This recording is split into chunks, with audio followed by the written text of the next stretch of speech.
Good afternoon. Masa al khair. I'm expecting that much of today's proceedings will be in English, if not all, but we have interpretation in the hall for those of you who want interpretation, and online, of course, on Zoom. So I'm going to open today in English.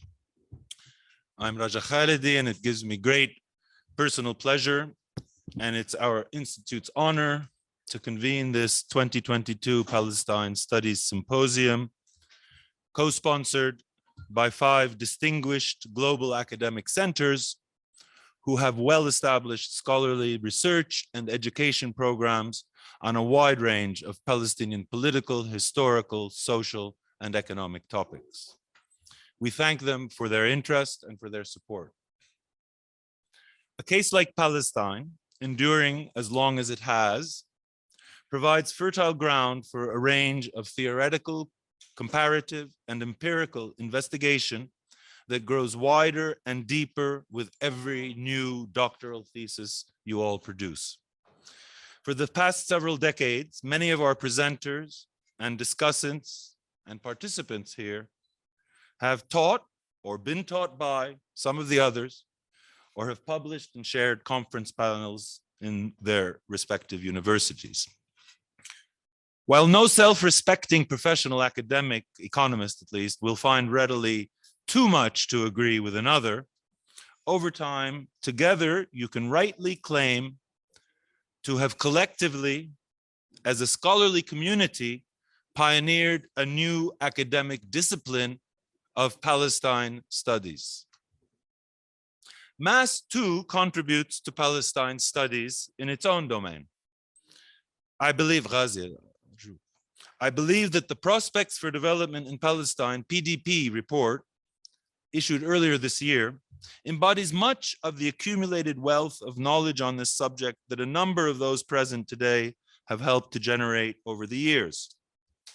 MAS is a humble, applied economic policy research institute, bereft of the sort of resource and network base that universities such as those of our co-sponsors can draw upon.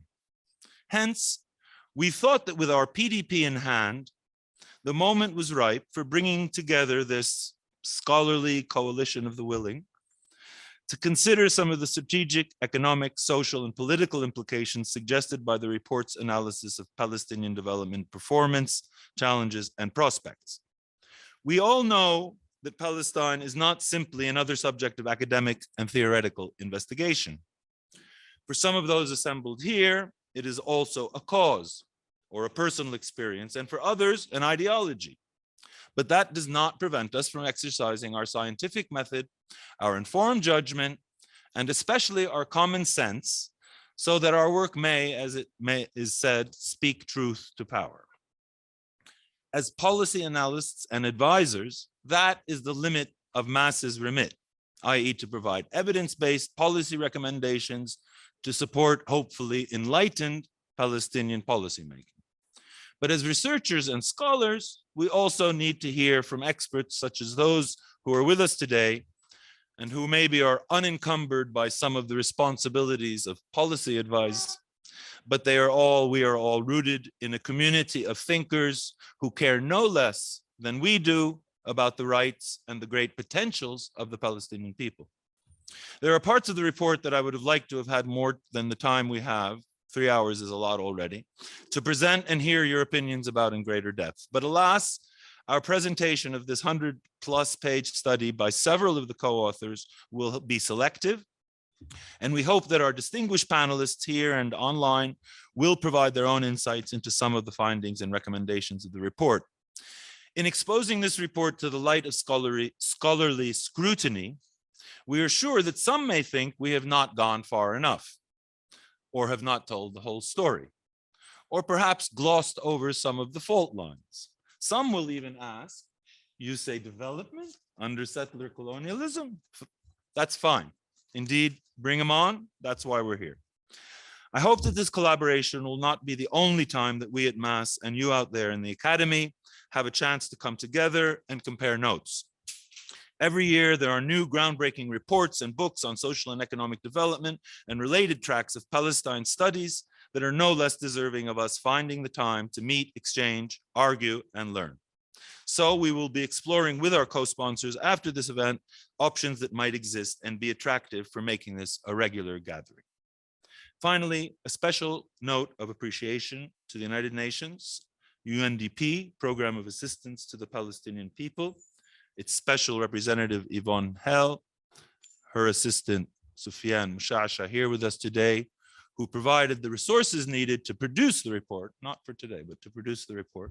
And I would happy to say, with no strings attached.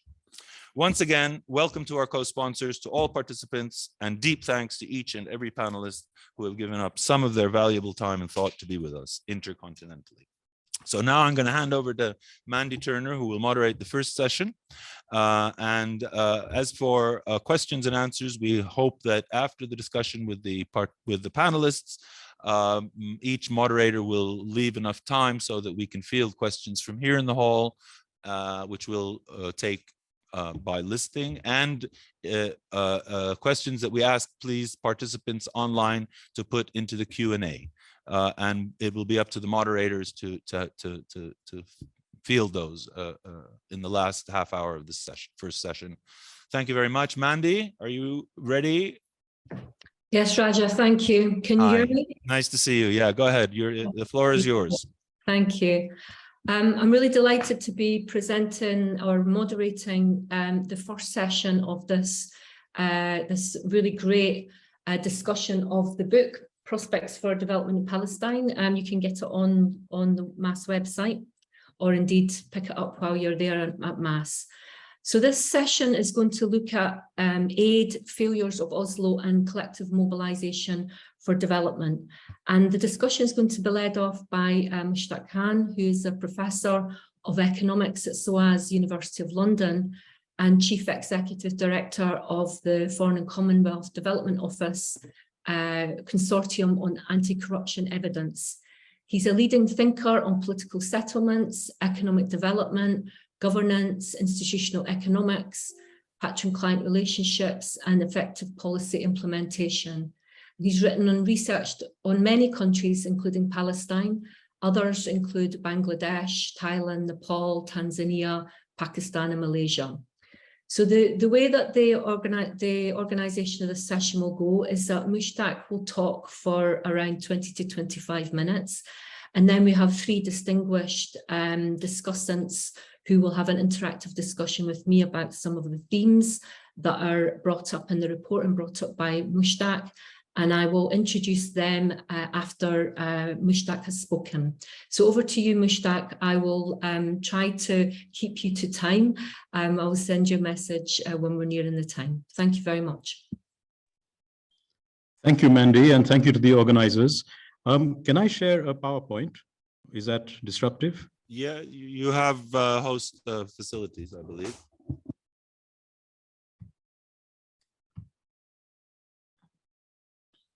Can you see my PowerPoint? Yeah, it's fine. Okay, so let me summarize some of the points that I made in the report and I've been making for some time, because I think that underpinning the development crisis in Palestine is a strategic problem of how the movement towards achieving freedom has been organized. At the heart of my contribution both to that paper and more generally. And I think that I start by saying, what is an agreement that gets you liberation and freedom? And people often think of these agreements as political settlements, but the way I have defined political settlements, the critical aspect of an agreement that sticks and is sustainable is that that agreement is underpinned by the power of the organizations affected by that agreement. So agreements stick only if powerful organizations on either side adhere to that agreement and it's in their own interest, given their estimation of what the alternatives are. Now, agreements are not just pieces of paper, they have to have a real existence in terms of how organizations interpret, implement, and they generally do that in their own self-interest. Now, so of all the kinds of institutions and agreements, achieving freedom is a particularly complex agreement. It's a particularly complex institutional deal, and they are likely to be resisted by many groups and organizations on both sides, whatever the details you tend to focus on in the final agreement. So that agreement, I mean, I'm saying the obvious, but the obvious needs to be said. These kinds of agreements will only hold if dominant organizations or enough powerful organizations on both sides believe this is the best deal for them, given the costs of holding out and given their assessment of what the alternatives are. So at the heart of any kind of agreement is this concept of holding power and the distribution of holding power. And the concept of holding power is a really simple one. It's a measure of how long a party to a conflict can hold out in a negotiation or in a conflict, given that holding out has costs. And the costs can be simply that you are not getting development. The cost could also be that you are being pounded by bombs. The cost could be that you are suffering economic damage. There is a cost to holding out. And generally, the proposition is that the party which has a higher capability of holding out in these negotiations will get a deal that is more in line with their interests. So what is this holding power and what are the bases of this holding power? And did the Palestinians have the holding power to negotiate and achieve what they were trying to achieve? And my answer is basically what I'm going to be arguing is that the Palestinians have potential holding power, but in many ways, the leadership did not appreciate the enormity of the holding power that they would need to mobilize to get what they were asking for. And so they actually went into negotiations without sufficient power. And the result was actually a series of bad deals that didn't go very far. And I also want to say a bit about what might be the exit route from that impasse that the Palestinian political process finds itself in. So coming back to holding power is not just economic. It's not just that the side with the more money is likely to hold out longer, although that's a very important component of it. To hold out, you need money to feed yourself while the negotiations are continuing. You also need money to inflict costs on the other side because you need money for all kinds of weapons. And by weapons, I don't just mean guns. Weapons can also mean ideological weapons. Weapons can mean disinformation. Weapons can mean disrupting the political organizations of the other side. All of this costs money. The second aspect of holding power, therefore, the side with more money is more likely to win the negotiations and get the deal they want. But interestingly, the richer side doesn't always win. I mean, we've seen in Afghanistan, we've seen in Vietnam, we've seen in many cases where the richer side actually concedes and loses. And that's because the other aspects of holding power are also important, and these are organizational and ideological. Organizational is important because if you can organize your side properly, you can withstand a lot of pain, and you can also inflict pain. And by pain, I don't mean, please don't understand this as weapons of destruction. Pain can also mean economic hardship. Pain can also mean disrupting the politics of the other side and so on. And the final component of holding power is ideology. How committed can you make your side in terms of holding out and continuing with that process of resistance? Now, in the Israel-Palestine situation, clearly Israel is a party to the conflict which has substantial holding power. Its economic power is huge. It's a first world country in that respect. Its social and military organization is also of an advanced country. And its ideological commitment to stay and fight is not negligible because a lot of Israelis believe in the Zionist project. And even if they don't believe in the Zionist project, they believe in Israel and its right to stay in that area. So the question is, what type of holding power would the Palestinians need to have to achieve the breakthrough that they are trying to achieve? And I'll quickly discuss three kinds of strategies that have been tried. There was an armed struggle phase, the pre-Oslo phase, and that didn't go very far. Then there was the Oslo phase, which was the internationally supported negotiations for a two-state solution. And then following that, if we think of the current phase as, Oslo not going very far, the current post-Oslo phase is also one where there are substantial geopolitical realignments. And my question is that in each case, there is an implicit holding power that would be required for the Palestinians to win what they wanted to win through that strategy. And in each case, that was largely missing. So it's easiest to understand this in the context of armed struggle, because in the armed struggle, the capacity to inflict pain on the other side is not just based on how much, what kind of sophisticated weapons and organizational capacity of your military forces are.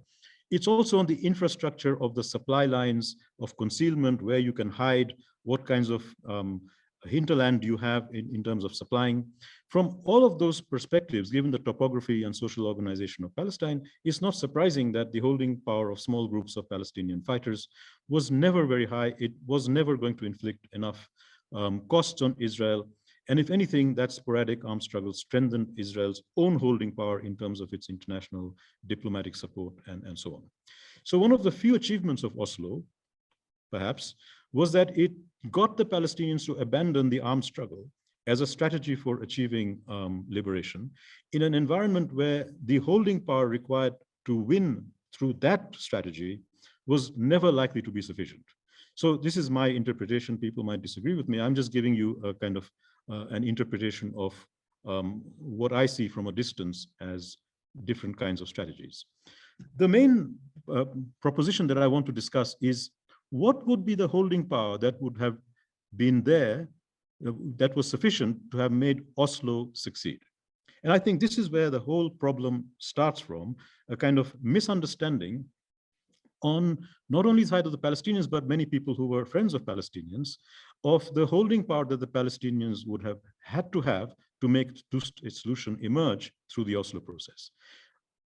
Effectively, the assumption was the Palestinians did not need any type of power to achieve the two-state solution because of a number of assumptions. The first assumption was that the two-state solution was in Israel's interest because Israel faced a growing demographic challenge from a growing Palestinian population. So it was in its own interest to give up some land that no one accepted that it had itself. These were occupied territories. You give up land that you don't have, you get rid of a substantial amount of non-Jewish population, and this is clearly in your interest. So you don't need to force it to do it because it's already in its interest. The second assumption was that Israel's security concerns could be met by international guarantees and agreements with Palestinians and their allies after the two-state solution emerged. And all that the Palestinians therefore needed to do was to demonstrate they were good people and they could institutionalize good governance with an accountable democracy, with property rights, free markets, etc. And then Israel in its own interest would simply deliver the two-state solution.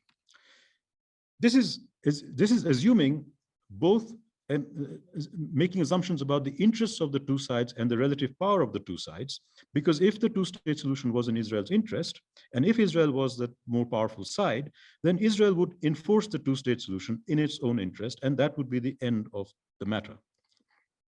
A lot of the conversation around Oslo was based on this. This was based on at least 4 wrong assumptions. And I'm going to quickly list what those 4 wrong assumptions were and what the implications of those wrong assumptions were. The first, of course, I think that the Palestinian power required to achieve a two-state solution was massively and seriously underestimated. The opposition within Israel to this two-state solution was primarily attributed to a number of religious zealots who did not want to give up Judea and Samaria because of some religious reasons. But actually, there was a much more substantive problem with the two-state solution from Israel's perspective, and I've been talking about this for some time. And if you read the critique of the two-state solution from the Israeli side, from people like Benjamin Netanyahu and others from the very beginning, they had a whole series of issues with the two-state solution, because the problem from their perspective, from a Zionist perspective, is how do you protect differential rights for Jews and Palestinians in what would be left of Israel after the two-state solution? This is an element of the problem that was never properly understood on the Palestinians, on the occupied side of the Palestinian fence, but it was absolutely central to the Israeli debate. Because the problem, as I see it, is that if there was a two-state solution on the 48 borders or whichever modifications, the problem was that Israel's holding power vis-a-vis its own internal Palestinians, the Palestinians who have Israeli residence or Israeli citizenship, would seriously decline. Because one of the ways in which Israel keeps its internal Palestinians under control is this implicit threat of transfer, the implicit threat of creating new zones. So on top of the zones A, B, and C, you could have zones D, E, and F inside Israel. And that possibility of actually taking away rights which the Israeli Palestinians have is a very good disciplining device that Israel has in managing its own internal Palestinian problem. So what Israel may have gained from a two-state solution, which is a Jewish majority state because it gives up the occupied territories, it may have more than lost by having to give up the Zionist state, because the Zionist state is essentially a state with differential rights for Jews and non-Jews within Israel. And that might have become much more difficult to maintain the day after you draw the borders and you solve the Palestinian problem, because the internal Palestinians will say the day after that, well, we are now Israeli citizens. We want the same rights in terms of access to land, for building houses, for government jobs, for government subsidies, for public funds, etc., etc. All of those things which are kept in abeyance and not discussed in Israel would come to the fore as soon as you solve the so-called Palestinian problem. The one big chunk of the Palestinian problem remains within Israel, with the 20% of its population that is not Jewish. So the first wrong assumption was the two-state solution was clearly in Israel's interest. I mean, it was in Israel's interest in some respects. It was also not in Israel's interest in other respects. And that complexity was never understood. So the two-state solution would only be recognized within Israel by all kinds of powerful organizations within Israel, including the organizations that are represented by people like Netanyahu, if the alternative was much worse. Now, the alternative was a one-state solution, but the Palestinian assumption is that the one-state solution would automatically emerge if there wasn't a two-state solution, is a second big mistake. In fact, the status quo was fine for Israel. From Ben-Gurion's time, Ben-Gurion had said, there is never going to be a solution to the Palestinian problem. We just have to manage it. State solution, the alternative is the status quo, which is fine for Israel, right? So the idea that if you don't have a two-state solution, there would be a one-state solution is a second wrong assumption. The second wrong assumption that the Palestinians always implicitly threatened, that if you don't give us the two-state solution, wow, you know, there will be a one-state solution and that will be even worse for you, that there was never any credible power on the Palestinian side to achieve a one-state solution.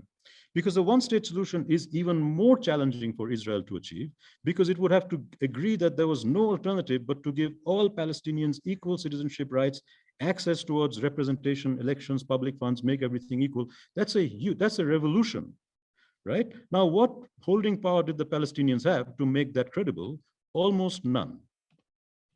So to make that a credible threat, the Palestinians would have to have the holding power to inflict sustained costs on Israel, and that would require collective action and organization across Palestinians in West Bank, Gaza, and Israel, the capacity to mobilize tens of thousands to block roads, trade, and other transactions on a regular and ongoing basis on a civil rights campaign that connected up Palestinians across the territories. That requires massive organizational capabilities. It can be done, but the Palestinians never even began to mobilize on that front, so it was never a credible threat to the Israelis. So the third wrong assumption of the Oslo process was that the holding power required to make Oslo work was different from the holding power required to make a one-state solution work. And I think this is the fundamental proposition I am making, is that actually to make Oslo work, you would have to have the holding power that would make a one-state solution work. In other words, not having a two-state solution, the credible threat would be a one-state solution. And that's only a credible threat if you have the holding power to get to that in your own way. Now that was completely missing. And in fact, both strategies, therefore, the one-state and the two-state, required Palestinian holding power to achieve pressure on Israel to concede rights for all citizens. Essentially, Zionism has to end in whatever remains of Israel. If Israel gives up the occupied territories, the internal Palestinians would have to get equal rights. And if there is one state solution, all Palestinians would have to have equal rights. In both cases, Zionism, as I understand it, is a system of differential rights, is over. Now, you would have to have a very strong holding power and organizational capability to end that.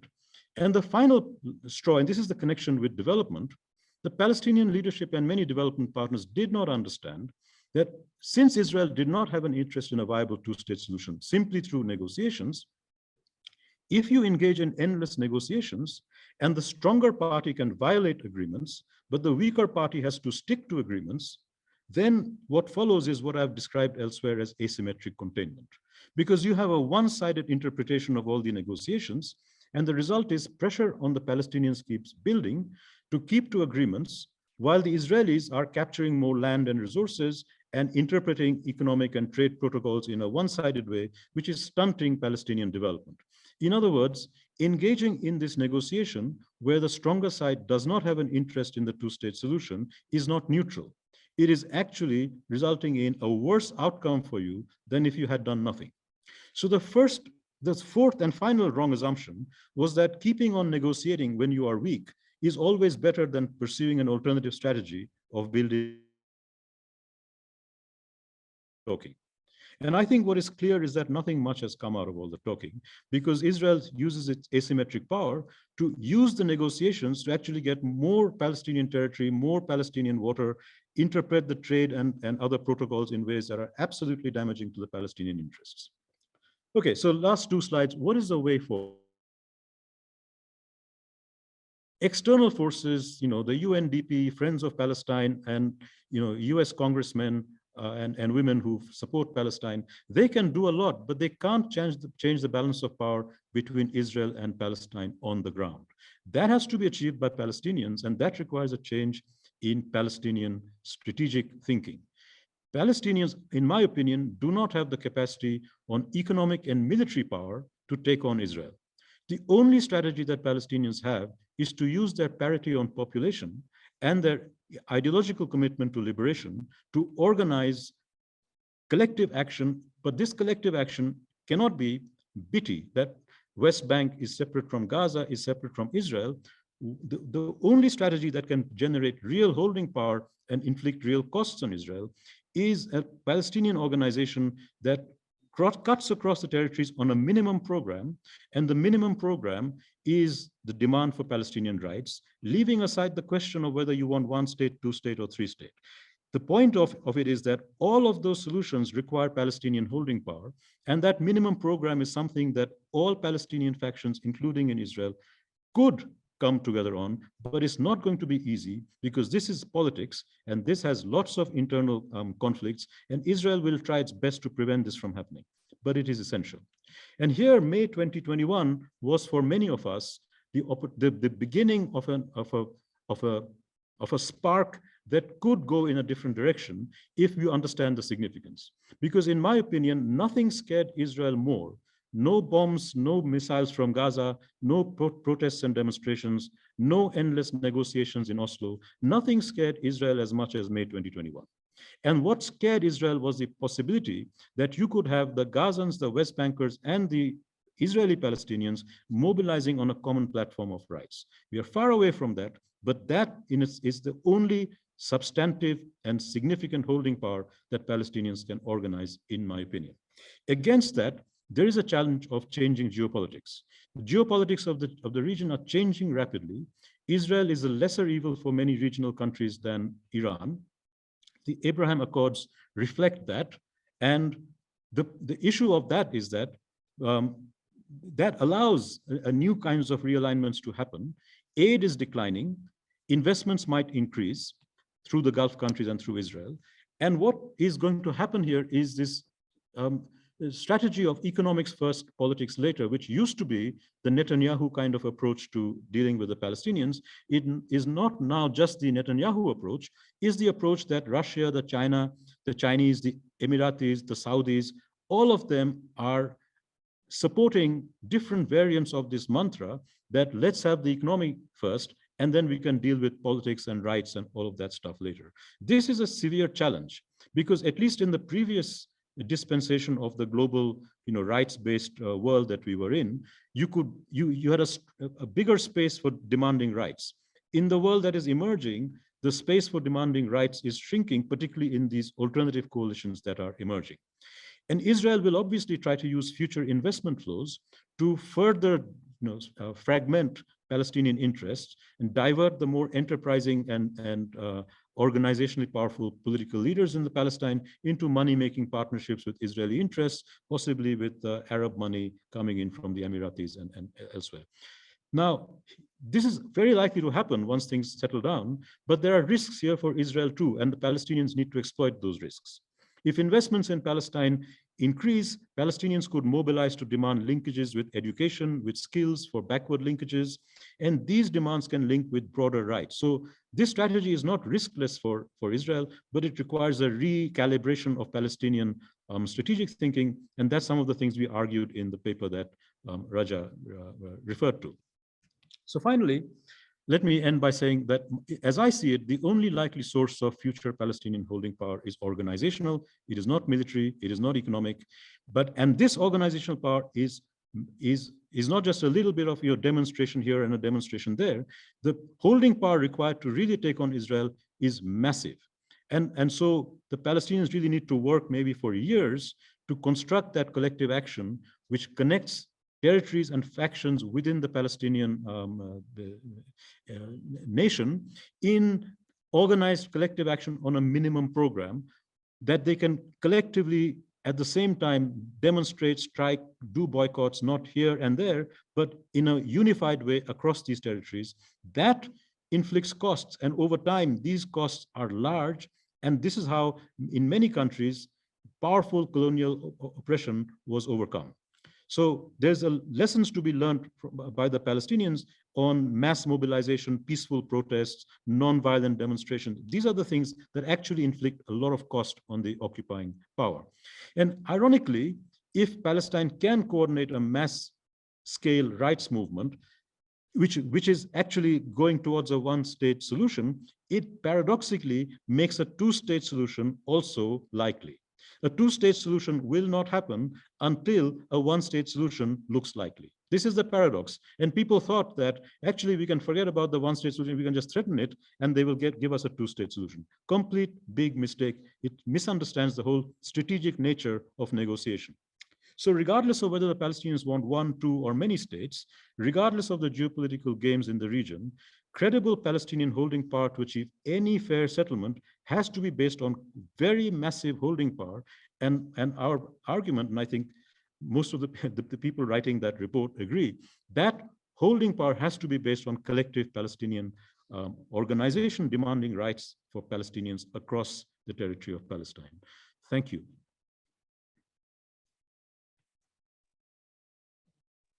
Will not have heard it.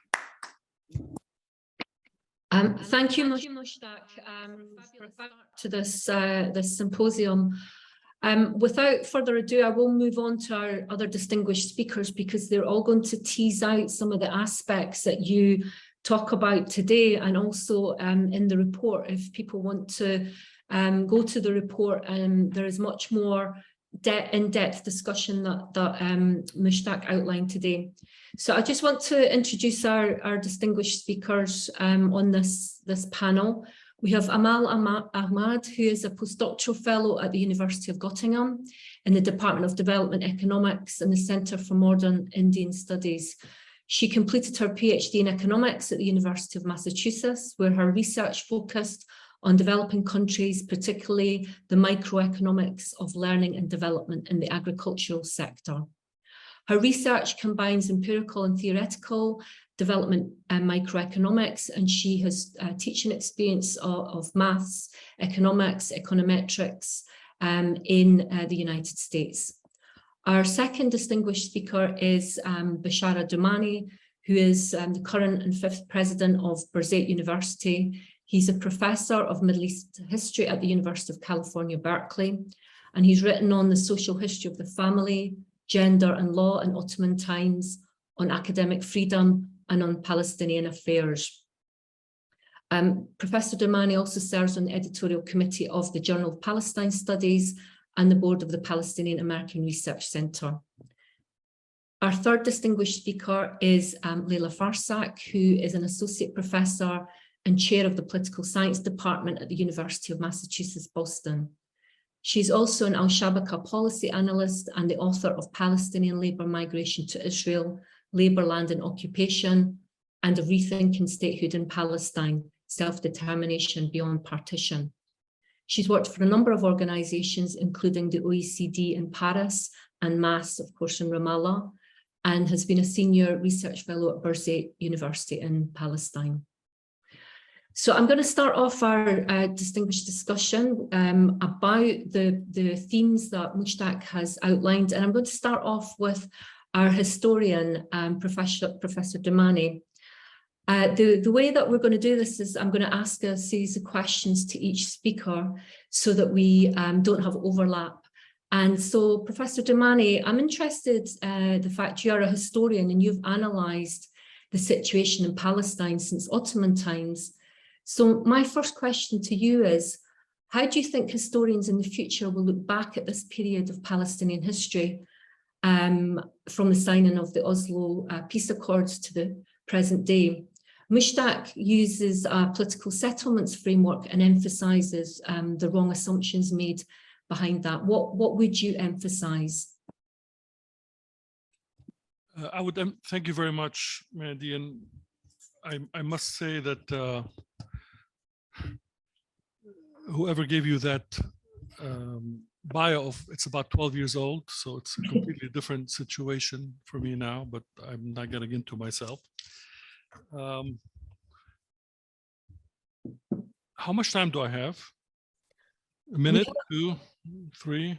We have 15 minutes for each speaker, so I've got a couple of questions. Okay. So how do I look at the Oslo period as a historian? Is one question. I believe another question you may have has something to do with higher education in Palestine, which I think is an intimately connected question. Can you hear me? No? Okay.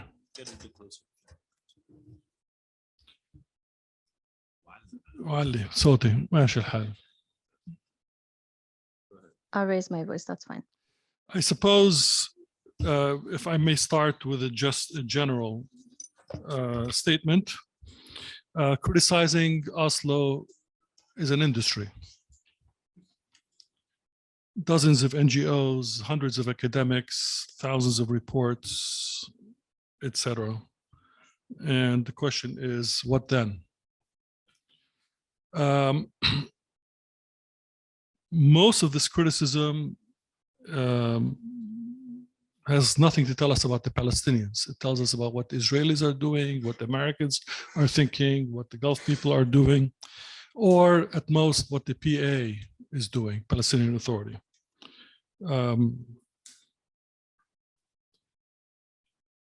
One can argue that until there's greater in-depth study of the actual Palestinian experience on a daily level, which I think is partly what this report does, but many others do as well. And I must recognize that it's difficult to overestimate the importance of the wonderful scholarship, knowledge production on the Palestinians that's taken place in the last 40 years.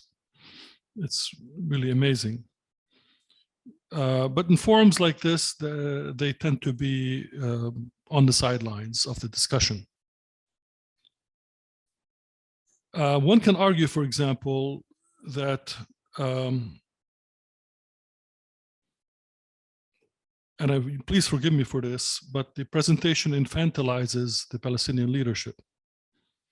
What they didn't understand or the wrong assumptions that they made. One could argue, as Edward Said did, and many of us did as early as 1993, 94, 95, that they knew exactly what they were doing, and in great respects, they have succeeded in achieving their goals.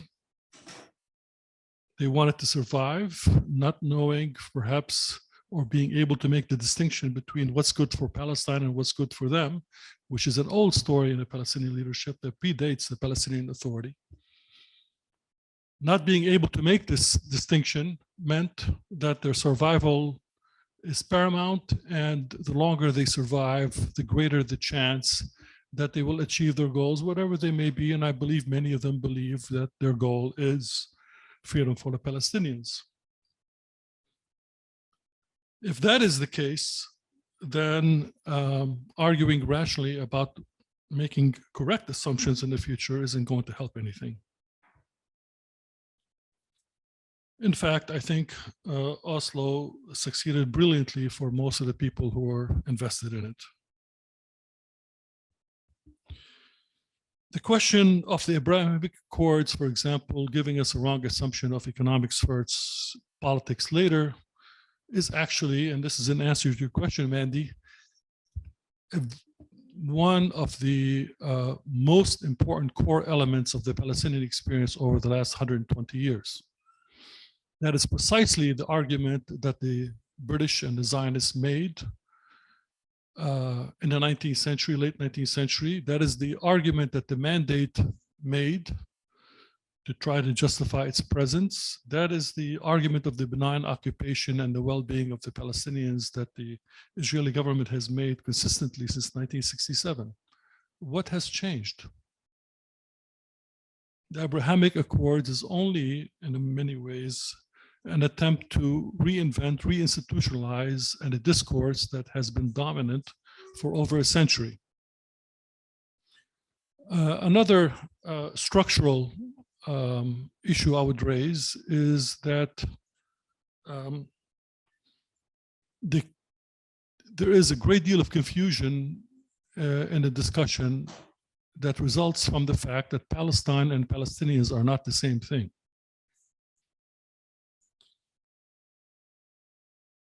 One way to think about the Oslo Accords historically is to take an adage from a right-wing neoliberal thinker in the United States who said that their program is to reduce the American government or any state government to such a small size that it can be drowned in a bathtub.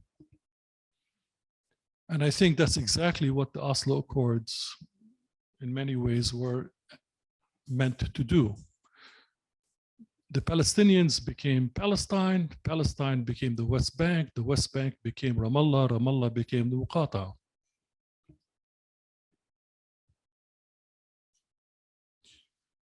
The question of Palestinians as a political community, what does that mean?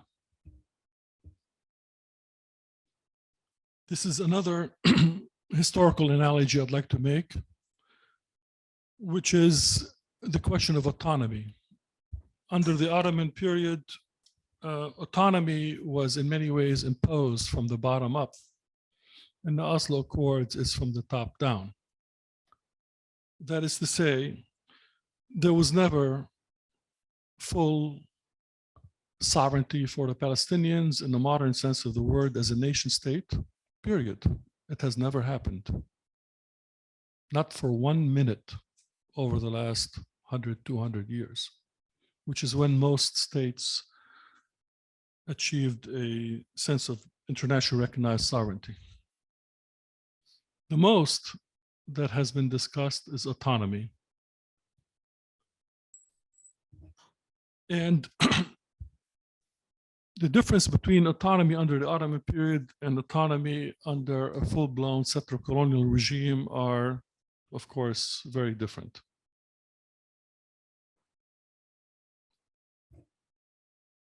The problem with autonomy is that under a settler-colonial regime is that has led to the worst of both worlds. What are these two worlds? One is the world of course, of being under constant incarceration and surveillance by settler-colonial state. And the other worst world is to be like an Arab state. And we have combined the two. So the state-centric framework of analysis that has dominated Palestinian national politics has led to the worst of both worlds. And that's because, for the most part, there's no recognition that the Palestinians are in many ways very different from Palestine. Palestine as a state was created by the British Empire, and it was predicated on the sentence that became very famous in the Balfour Declaration, autonomy, civil and religious rights, but not political rights. That was the core of the Balfour Declaration. In other words, the creation of Palestine was predicated on the erasure of Palestinians as a political community. And so was Oslo. In that sense, there's nothing new here.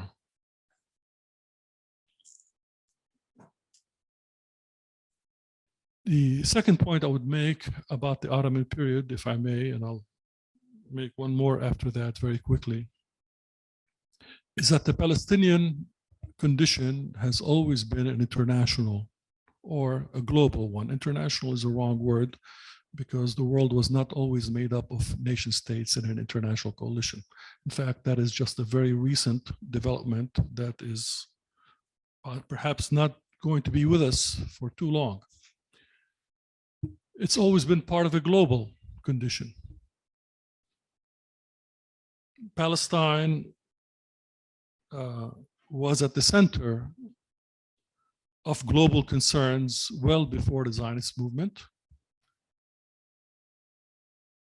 Every important event that has happened in Palestine in the last 120 years has been international in scope. It's not just been the Israelis and us, or the British and us.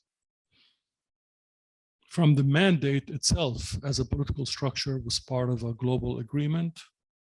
The division of Palestine by the United Nations, et cetera, et cetera. It's always been an international issue. And these international interests in Palestine are so overwhelming, and they express themselves almost always in big stacks of money and buildings, that the Palestinian political culture has developed, let's just say, a problem. The problem is that they use institutions supported by foreign money and buildings as fuel for personal and political ambitions. So institution building has always been an issue. And that is not new for Oslo. We see the very institution that was given the leadership of the Palestinian question in the mandate period was itself supported in a similar way.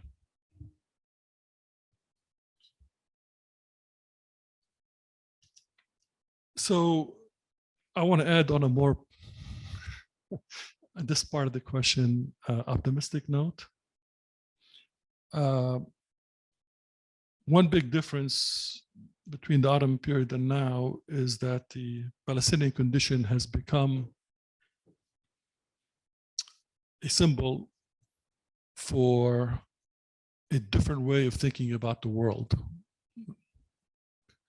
Israel represents one way, the way of the fortress, the way of surveillance state, the way of incarceration, the way of differential rights, the way of protecting privileges, the way of state violence and terrorism. The Palestinians, because it's always been an international concern, cannot ever liberate themselves by themselves, even though no liberation can happen, of course, without them being the core of it and leading it, but still, they cannot do it by themselves. The only way they can do it is through global solidarity.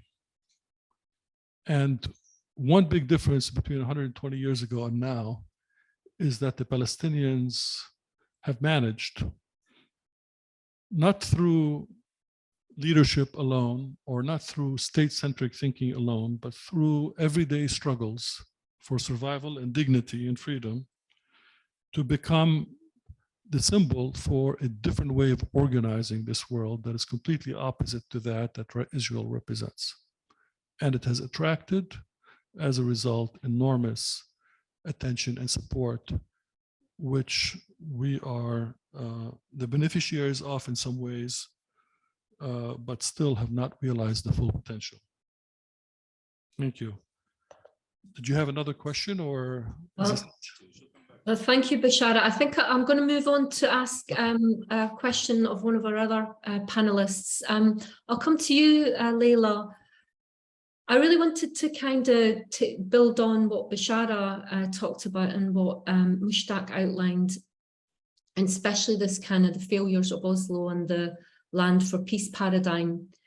Because last year you published an edited book which proposed to rethink statehood in Palestine and beyond the partition paradigm.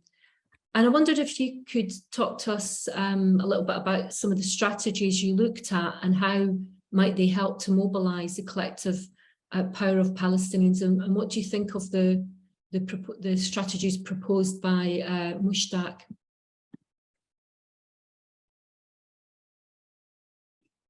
Thank you very much, Mandy, and for these questions, and also thank you. I would like to start by thanking the speakers before me, but also the report, those who wrote the report. I think this math report is a very comprehensive and important report, both in the depth of what it covers as well, and documents what has been the development over the past 20 years and what are the strategic challenges we are facing. I find in particular, I would like to emphasize 3 things that the report highlighted, which connect with my book and with your questions about how to deal with the reality of moving from land for peace to right to peace. Particularly important, I found in the report, apart from documenting how well we've been doing educationally and health-wise, but how badly we've been doing in terms of economically, in terms of not having development, having personal growth at some level, and heavy indebtedness. I found that the report particularly valuable for highlighting, I would say, 3 things, or these are what I want to highlight right now. First, the emphasis on the notion of collective rights, how the Oslo agreements and the way the Palestinian Authority dealt with Palestinian rights, or the philosophy that had accompanied us over the past 25 years with regards to development, was a shift towards the idea that development is about personal growth and enrichment, rather than about collective right and defending collective rights, or that the idea of the state is gonna, having the state will guarantee personal growth, or compromising national rights by having personal growth. So I thought that the report emphasizes that it's important to remember and focus development on the empowerment and fulfillment of collective rights, among which is, of course, the right to freedom. And also in this shift for saying, let's go away from land for peace to right to peace, there's also this emphasis on collective rights. Secondly, I like how the report emphasizes the notion of resilience and steadfastness through unity, highlighting the importance of the May 2021 Unity Intifada, as it's called, and which Mushtaq talked about. It was a very important point because, as this Intifada showed, there is possibility for a Palestinian holding power, as Mushtaq would use it, one which is based on unity of the Palestinian cause, the unity of the Palestinian people, and the unity of the struggle for equal rights and freedom. When we saw Jerusalem inside 48, people, Palestinian citizens of Israel and Gaza, all united, and the West Bank, all united in opposing Israeli colonial domination. And thirdly, the report also emphasizes the role of, or tries to insinuate that there's an important role for the Palestinian citizens of Israel, the 1948 Palestinian, to play a role in how we need to change strategy, as very nicely pointed out by the reports and also by Mushtaq, that we are today at a historical juncture, I would argue, even if Bashara says we have been at that juncture a number of times, but we have another opportunity. We have another chance to actually do it right this time, if we decide to do it right, which is we are definitely at a juncture whereby we need a new strategy, because the old strategy on which the Palestinian national movement bargained on, the idea of having a Palestinian state will solve our problem or guarantee the minimum of our rights, proved to be de facto. So my book is also engaged with these debates, of course, rethinking statehood in Palestine, decolonization, self-determination, decolonization beyond partition. Exactly focuses on these issues. First, it looks into why have the Palestinians been obsessed with the idea of a Palestinian state, the need to have a state, to define the national movement in the pursuit of statehood. and what has been the cost of pursuing this state under Oslo or under the partition agreement. And that's what the first part of the book does. The first book shows that the reason why the Palestinian national movement since 1967 has been obsessed with the idea of statehood was because it was the way by which the Palestinians who were erased by 1967 globally, it was their attempt to define the rights to have rights. That if you fight for a state in a world made of nation states, that's the 20th century at least, the only way how you could exist is claim the right for a state. And let's not forget that the state the PLO was claiming at the time was a one state, a single state, unitary states from the river to the sea, like what happened in May 2021, where people have equal rights and affirm their collective rights. Now, with Oslo, of course, there's an Oslo industry about critiquing what happened or not, but the conclusion of the analysis that this book shows that a state under a context of partition cannot bring liberation or freedom. It is just going to consolidate a colonial structure of domination. And what has been fascinating on seeing what happened with the Oslo is that the pattern of Israeli colonization under the structure of Oslo has transformed into an apartheid reality that de facto puts us in a one-state reality, which is one state that Israel controls, in which it fragments the Palestinian into 5 different categories, those in Jerusalem, those in the West Bank, those inside Israel, and those in Gaza, each one of them having different set of legal structure and political management. So the book argues, or at least I argue, that the pursuit of a Palestinian state was not futile. It was a necessary but not sufficient step. And it's also now outdated. It did its mission. It did its role. It affirmed that Palestinians exist as a national group, as a people with collective rights. The best that it could bring was the idea of autonomy or self-government. But let's not forget, it is what affirmed the existence of the Palestinian people as a national identity rather than as individuals who have some rights.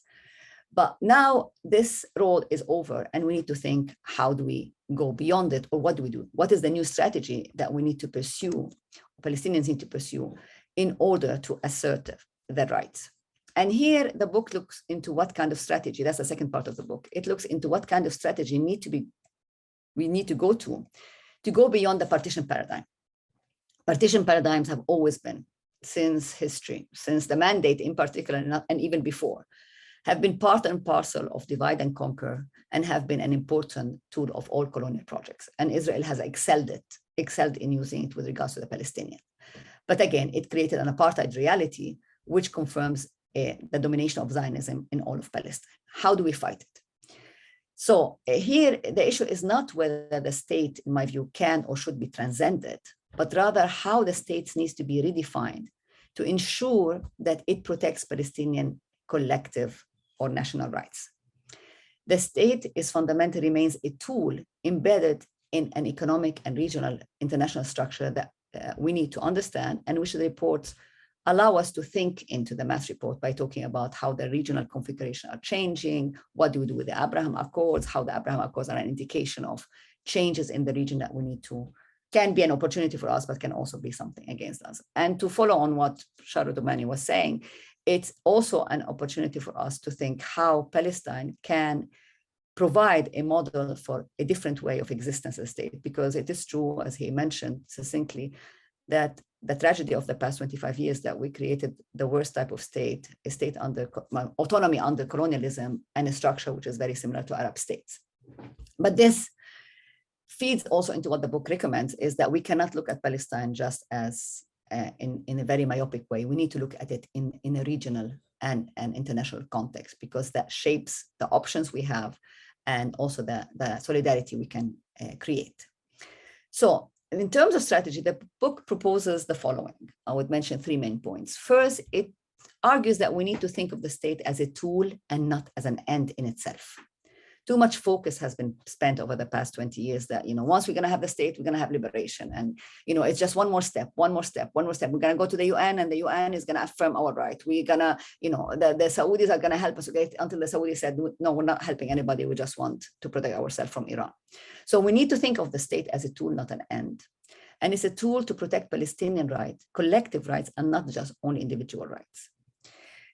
For that to happen, it means that the state is not simply good governance, but we need to think of the state as a juridical order that is accountable to its citizens and to international law. In other words, accountability and representation is central to any political structure that can protect collective rights. So just like the Mass report, I stress the notion of rights and the importance of holding elections at all levels, creating representative institutions at all levels, at the level of institutions, whether it is a university, whether it is a bank, whether it is a school, to as important as going to the Palestinian Legislative Council and the Palestinian Liberation Organization. In other words, we cannot just think that we're gonna liberate Palestine by just solving the problem of the PLO and making new election the PLO. I think it's very important to also think, institute a culture of democratic representation and accountability in the West Bank, in Gaza, inside 48, everywhere where we are as Palestinians. That the notion we cannot create a state cannot be a tool of liberation if it is not based on principle of accountability and representation. Secondly, I think one of the things that this book does is that there is a need to rehabilitate and re-examine the one-state idea. We should not forget that the Palestinian state, as proposed by the PLO in 1971, is a Palestinian idea. The PLO proposed in 1971. It was blasphemous, if people can remember, those are old among us, that in the 1970s and 80s, it was blasphemous to talk about a two-state solution. The solution the Palestinians had was one state in which Jews and Palestinians will have equal rights. We will not go, we know why the Palestinians gave up on that, because of realpolitik and the constraint of Oslo. But this subject is back with us today, irrespective of whether we're going to have two-state solution or three-state solution. But in any attempt to increase our holding power as Palestinians, in any attempt to define our new project, we cannot avoid rethinking our one-state option, okay? Even if we end up with a real two-state option, but the one-state option is something that needs to be rehabilitated and rethought more seriously. Because the Palestinian movement, national movement with Oslo, moved from rejecting Zionism, which was the basis of the 1971 one-state idea, to accommodating to it and becoming subservient to it. The conclusion is we are in a one-state reality, an apartheid reality, and we need to change that into a reality of equality for all those living between the river and the sea. So what does that mean? And what does that entail? It entails that we need to talk about decolonization, and talk about decolonization not in simplistic terms. We are not just talking about decolonizing the land, we need to decolonize relationships.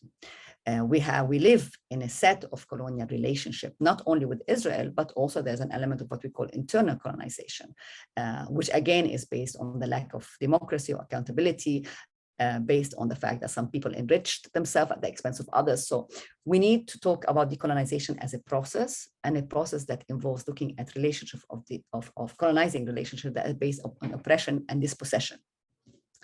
That's something very important. Secondly, we, of course, are inevitably going to go talk about the discourse of rights. And the discourse of rights has been very dominant in very clearly in the May 2021 Unity Intifada, where the emphasis that was on the Palestinians, not on Palestine as a state, but on Palestinian rights as collective rights to equality, liberation, and unity. So with this discourse of right is going to be very important. We need to talk about it. And of course, this is going to lead us into the question to talk about Jewish rights. This is actually one of the reasons why we don't talk about one-state solution, in my view, is because we are unable as Palestinians to address the question of Jewish rights. And this is not a problem, in my view. I think we cannot address the question of Jewish rights before we talk about Palestinian rights among us as Palestinians and ensure the unity of the Palestinian people and the rights of the Palestinian people to equality and dignity under whatever institution they are living under. And thirdly, we need to stop being trapped by the constraints of daily life. One of the reasons people do not like to think or argue, talk about the one-state idea, many people think it's idealistic because Israel will never apply it and Israel will never like it. Or of course, Israel will never like the one-state idea. The one-state solution is a negation of Zionism. It's not a negation of the Jews, maybe not a negation of the Israelis, but it's definitely a negation of Zionism. So we need, in any attempt to move for an alternative to the present reality, we need to articulate what does a political solution that's based on equality entails, and that's what the one-state solution is. Thirdly, what my book does is highlight the role of the Palestinian citizens of Israel and the importance of reintegrate them into the Palestinian national movement. Indeed, two chapters of the book, one written by Maha Yahya and the other one by Maha Nasser, sorry, and the other one by... Sorry to interject, Leila, might it be possible to I'm wrapping up. Yeah, is to emphasize the importance of Palestinian citizens of Israel.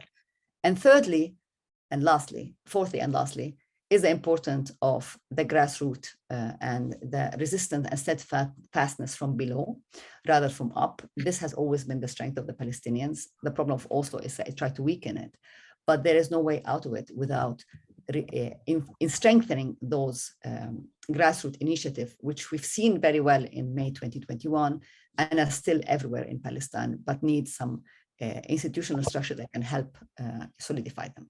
Thank you very much. I'll stop it there. Thank you, Leila. The discussion's becoming really interesting now, and I wanted to move on to Amal because I think that you know, both Bashara and Leila have outlined the kind of political strategies around what we do or what Palestinians do in this current historical juncture or impasse. And I wanted to ask Amal, as a development economist, what economic development strategies do you think would best serve Palestinians during this time and help work towards leveraging their collective power? Thank you very much, and thank you for the opportunity to be here and to discuss with you all this great report. And I'm especially pleased to see my professor and mentor, Professor Khan. Nice to see you here. I will actually start with this question by talking a little bit about this idea of land for peace so that I can meaningfully discuss the idea of economic development strategies. So I want to start by noting that what this report does in contributing to debunking the myth that Israel has ever been interested in land for peace is really important for any discussions we may have about the economy or any development strategy. Why is this so? Because, and again, I will say something obvious, but I do think it needs to be said, there is no such thing as an economy in the abstract. Usually when we talk about economies in the national sense, we are discussing an area of production, distribution, trade and consumption, which is defined by the borders of a sovereign. So for example, when we talk about the German economy, we are referring to these processes occurring either within the borders of or on the borders of the German state over which it has full jurisdiction. Now, in the context of developing economies in particular, this issue of the sovereign becomes even more important.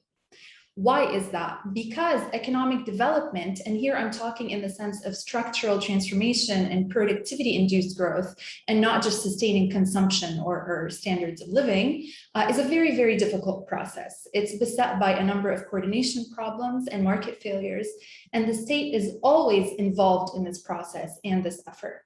Now, there's some disagreement among economists and in the profession about how the state should be involved, what are the recipes for effective involvement, in what context, what types of failures can it and can it not address. However, there is no question whatsoever that economic development and structural transformation occur within the base of a sovereign, which A, has the population's long-term welfare in mind, and B, has the tools by virtue of its sovereign power to pursue policies to guide or facilitate this process. The simplest example of this is taxation. So all economists would agree that a number of important public goods cannot be provided by market signals alone, and therefore a compulsory system where the sovereign has the power to tax people is necessary to fund and provide for some of these public goods. Now, what does all of this have to do with Palestine? As we know, the sphere of production, consumption, trade, and other economic activities by Palestinians, say in the occupied territory specifically, i.e. what can be termed the Palestinian economy, is actually operating outside of any sovereign base, unlike every other national economy in the world. So the actual sovereign controlling the borders, the airspace, and anything of consequence in this economy is a colonial regime, whose mission in relation to the population is, of course, not development and welfare, but domination and subjugation. Meanwhile, the local administration responsible for the welfare of the population is not a sovereign in any meaningful way. Now, yes, it does have responsibility over the population and some semblance of state powers, but it does not have the ultimate jurisdiction over this territory and this population, and it itself is subject to this colonial regime.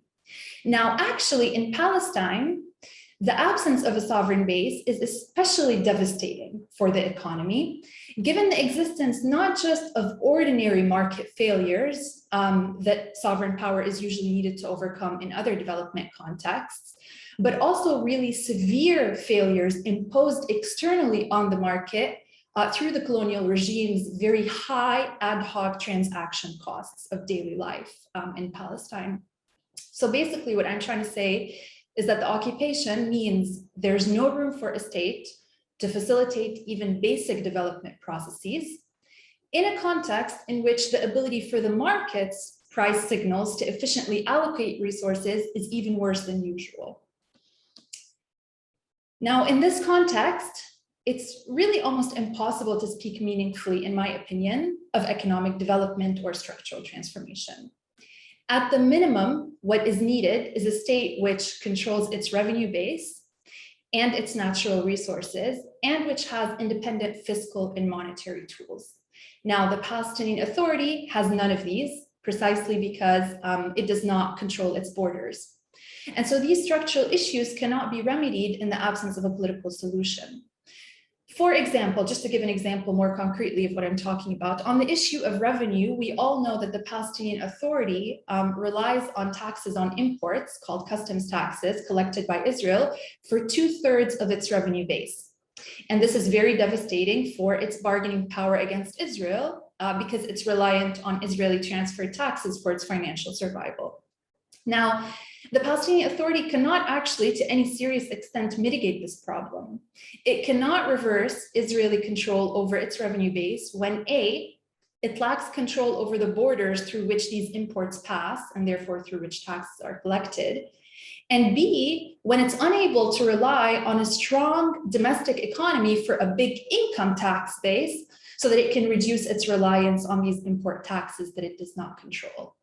I don't really have time to go through other examples, such as, for example, how a change in the trade regime is also impossible in the customs union in the absence of a political solution. But just suffice it to say that for Palestinians, political rights in terms of inclusion in a sovereign base, whether their own or an Israeli one, is necessary first in order for any meaningful conversation about structural economic change. So for this reason, I actually don't think, to address your question about economic development strategies, I actually don't think it's useful to speak of economic development strategies that can help leverage collective bargaining power for Palestinians. But I do think it's more precise to speak of strategies to sustain Palestinian steadfastness and livelihood and standards of living, to support Palestinians in their political fight for collective rights, but while being absolutely clear that there is no such thing as development under permanent containment and under exclusion from any sovereign base. Now, I am not an expert on what some of these livelihood supporting strategies are, but I think the report offers a great starting point discussion about some of the strategies to support the most vulnerable parts of the Palestinian population through better safety nets and insurance programs within the very limited fiscal space that the relevant Palestinian authorities can operate in. But on a final note on this point, I just want to note that how effective these strategies will be for the goal of supporting the political fight for collective rights will depend not only on the suitability of their design within the limited fiscal space for alleviating economic hardship. It will also depend on the effectiveness of the overarching political strategy envisioned, which they are meant to support. So what I'm trying to say is that, of course, better protecting vulnerable parts of the Palestinian population is important in and of itself, but it will not lead to improved political prospects in the absence of a coherent political vision. So in that sense, I think it would be most effective to discuss these strategies, not just in terms of what is the available fiscal space, what kind of economic hardships can they facilitate for which parts of the Palestinian population, but really what is the intended political strategy And how will these livelihood supporting strategies engage, support, and connect different parts of the Palestinian population in this context? So that's for the question of economic development strategies. Yeah. Thank you very much for that, Amal. We've now got 15 minutes left of this session for some questions and answers from the audience.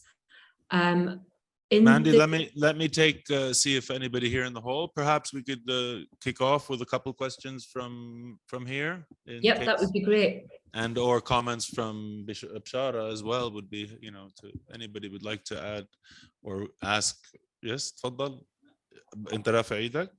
تفضل بس وين المايك؟ نجيب لك المايك. هاي المايك.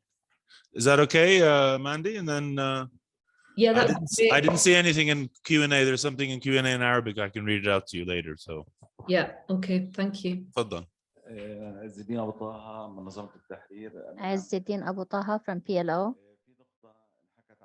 There's a point that was mentioned on the role of the Palestinians in 1948. I believe that the role of the Palestinian on diaspora, so I believe the role of diaspora should be listed in the report, and the diaspora or people living in diaspora could really make a difference in the Palestinian economy. The other point is in the economy of cooperatives, as Dr. Amal mentioned, we need to protect the Palestinian society and protect their productions and their potential in order for it to be able to stand still and stand in the face of the occupation. The cooperative economy, I believe, identifies the answers regarding the Palestinian resistance, just as those cooperatives are agricultural cooperatives, the farmers and cultivators would create this cooperative. This cooperative is there to protect them, to protect their rights, to provide them with support, and then they become a union, and then they start exporting. So this is the cooperatives that could be an resilient kind of economy. I'm not sure if the panelists caught that, if they were able to change the translation, but you know, you heard perhaps those are questions about the role of the Palestinian diaspora, and also the question of community, cooperative forms of organization as for resilience. But let's see if there's any other contributions before we maybe go back to the panelists. Is that all right, Mandy, like that? Yeah, that'd be great if there's anyone else in the mass.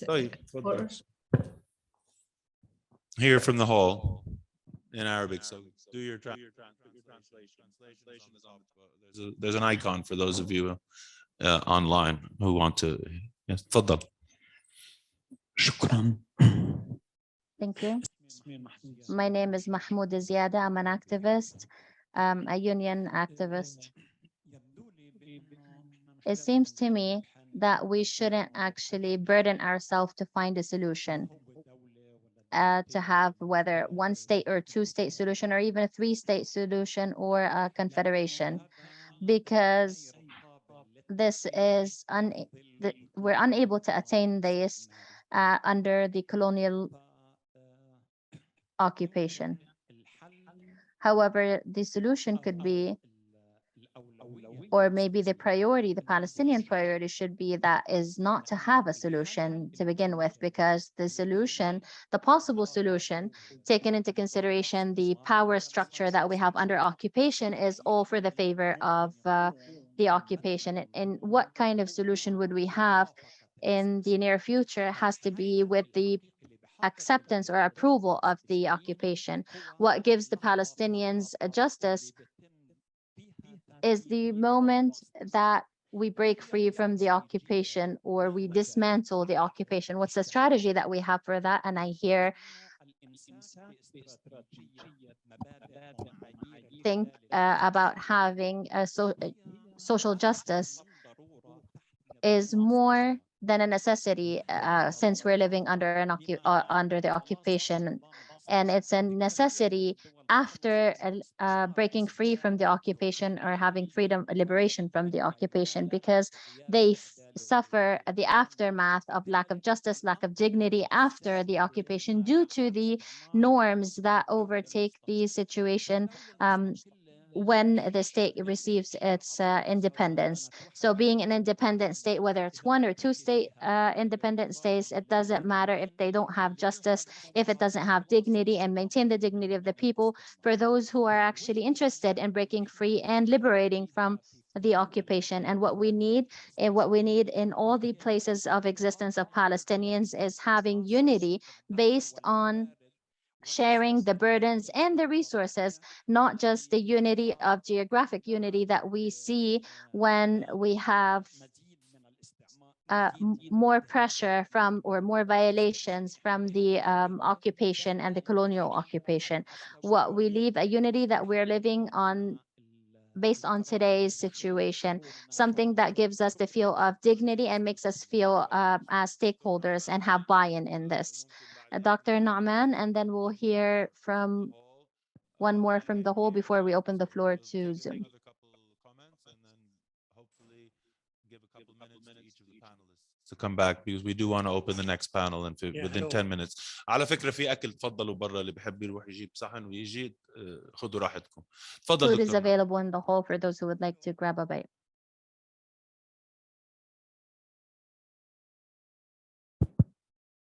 I think we have heard two different points of view concerning the Palestinian agenda in future. Dr. Khan insisted on the internal structure, internal condition, what the Palestinians that they should cooperate more and create the conditions for what he called the form of resistance, while Dr. Doumani insisted repeatedly on that the issue of Palestine was always international. I would like to hear from Dr. Doumani the implication of this statement. You're insistent on that Palestine's issue was always international or global, what you have called. Thank you. Yes, briefly. Go ahead, please. So we have time to hear from the panelists. There's also one or two questions in Arabic on Q&A, one about Arab states normalization with Israel and another, well, anyhow, please, تفضل. باختصار أنا حمزة دالي من بلدية رام الله. Briefly from the municipality of Ramallah. My name is Hamza, not because I have a background of a municipality.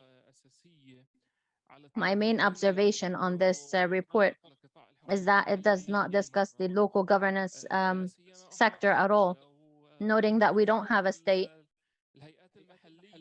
And we see the local authorities, municipalities, playing a main role in development, and even recently, the local economic development, if this is relevant to development to begin with. So this is a main issue that was neglected. I agree with our colleague and Dr. Leila, who spoke after Dr. Bshara, that asking for a state is just a pacifier giving to the people, so to keep them waiting for the state that's supposed to liberate them, but liberation comes first before statehood. This is simply said or in brief.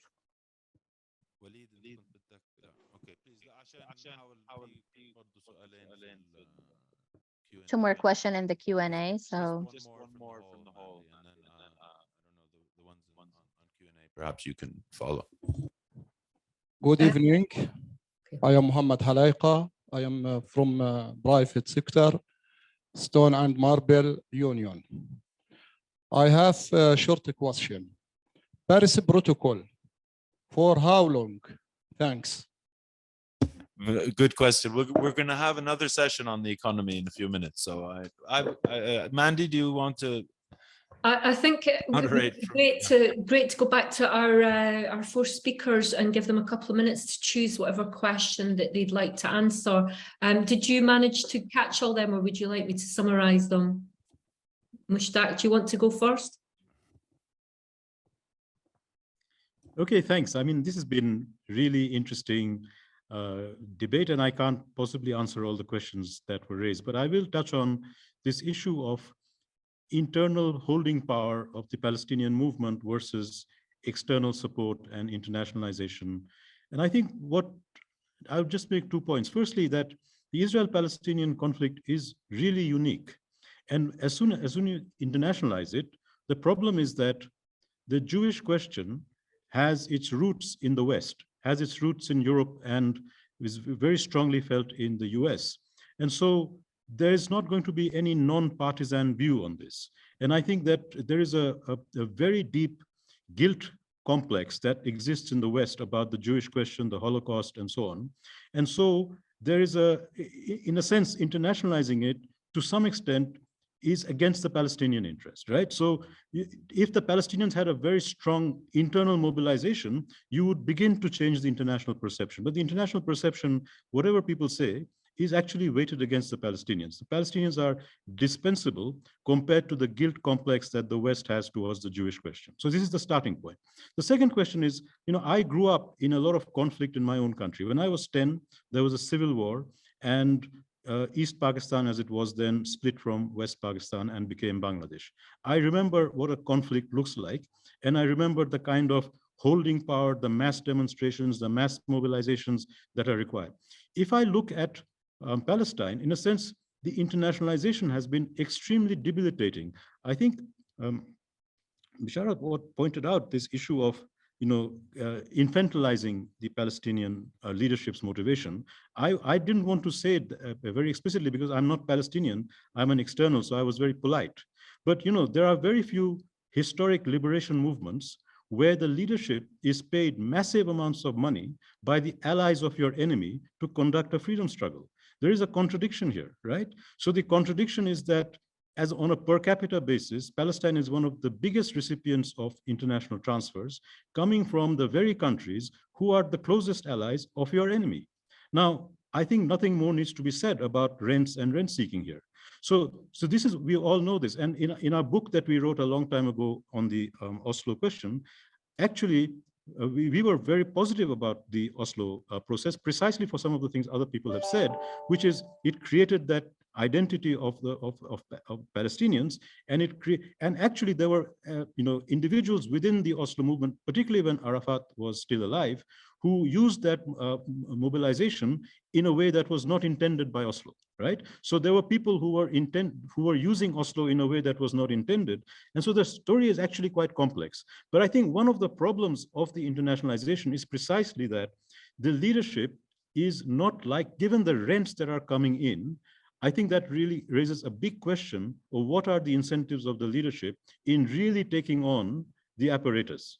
And I think here is where Palestinians really should look inside to their own forces, to their own networks, because I think that if foreign financed liberation movement, when it is financed by the allies of your enemy, has built-in structural problems. And that is why the May 2021 was so exciting.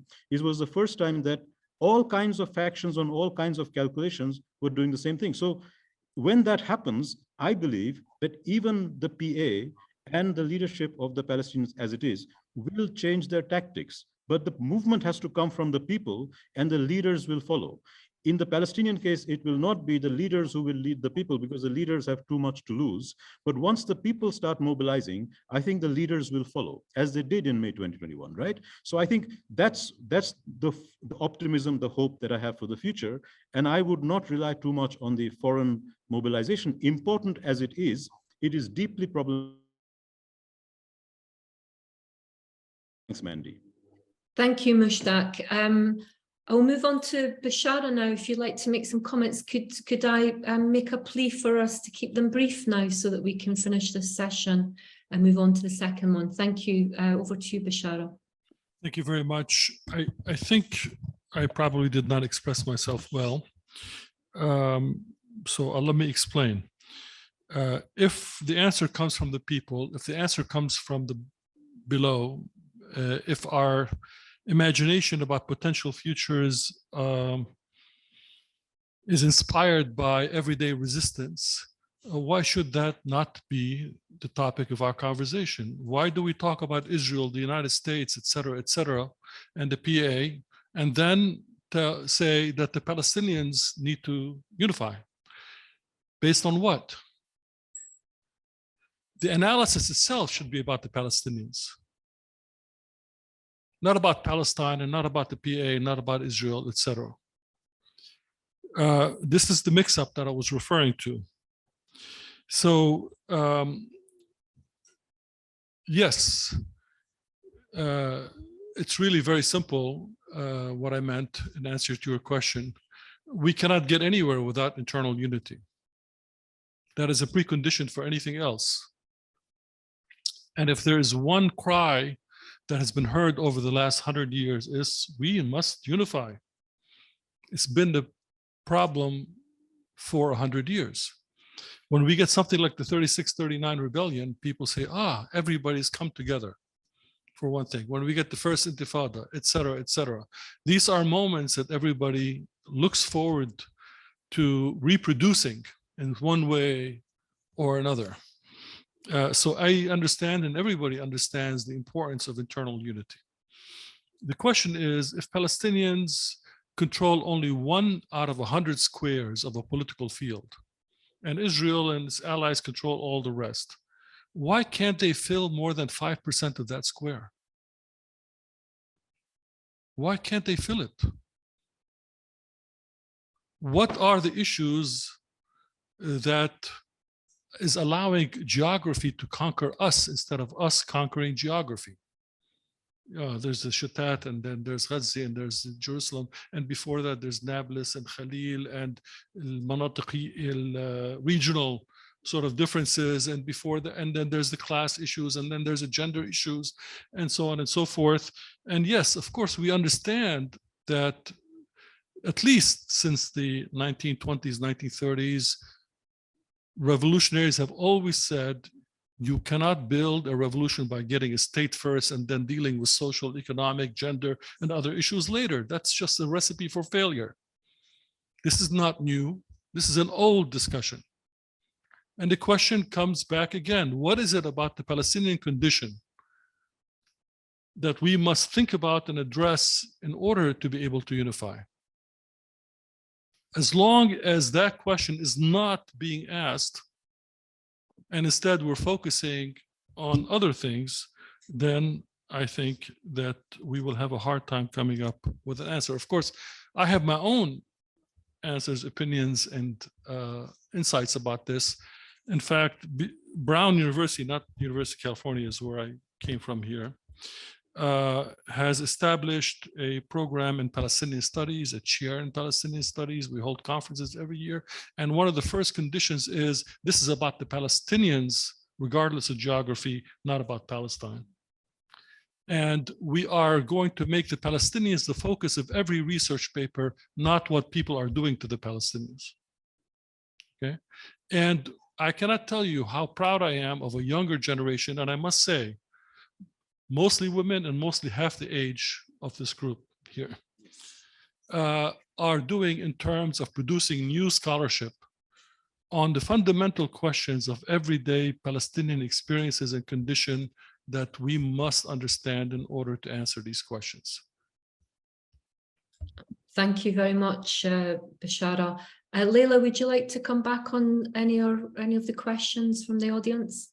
I saw that I would just want to emphasize the importance of empowering grassroots organization and work. I think a number of people mentioned the importance of الحكم المحلي. Of course, تمكين الحكم المحلي شيء كتير مهم لأنه جزء لا يتجزأ. Of course, local governance is very important because it's one of the main issues that would empower the Palestinian people and to empower their resilience. But all have to be about how to emphasize and strengthen the unity of the Palestinian people. She's speaking English, sorry. Accountability and transparency in all institutions that we work with, whether inside Palestine, outside Palestine, by Palestinians anywhere they are. So I'll leave it at there. Thank you. Thank you, Leila. Amal, what were your thoughts about some of the questions or indeed the discussions that we've been having? I just wanted to kind of address just the first point that was made about farmer cooperatives. So I think it's actually, it's a great point that some of our livelihood supporting strategies for vulnerable parts of the Palestinian population would include supporting farmer cooperatives, for example, but also unions. But I just did want to stress that this must be with the understanding that this is not really changing any structural issues. So for example, farmers cannot really achieve self-sufficiency if they don't have ownership over the land and water resources, as long as we have this colonial regime. But what support for farmer cooperatives would do, and for unions, is to support their livelihood in the medium term, and also to politically mobilize them as part of this greater fight for collective rights. But it does not really come in a sphere of a sufficient economy, which I think there's been a lot of discussion about, a self-sufficient resistance economy. I don't think that is feasible. What is feasible is using them to help support people's livelihood and also to politically mobilize them at the grassroots. Thank you very much, Amal, for keeping your comments so brief. So Mandy, let me just, so that we at least hear some of those Q&As that were put out there, if you don't mind, just one more minute, and then we'll take a 3-minute break and then resume with the second session. Somebody from Tunis, most welcome, asked about how can we talk about the usefulness of negotiations and agreements when Israel uses the most advanced technology to repress Palestinians. What is the role of Arab states in regarding abiding by the boycott of Israel? So we still have people who are expecting more from the Arab states than we've been seeing. There's something from Hind Khouri, thanks for the great analysis. We need to find a way forward under present circumstances. And in this context, how about joining a growing movement for localization? We heard this as well from somebody else, of the economy, which has been either captive or almost totally dependent, and increasingly so. There has to be some clarity. And this is something actually, Hind, that comes up in the second part, perhaps, of the discussion today.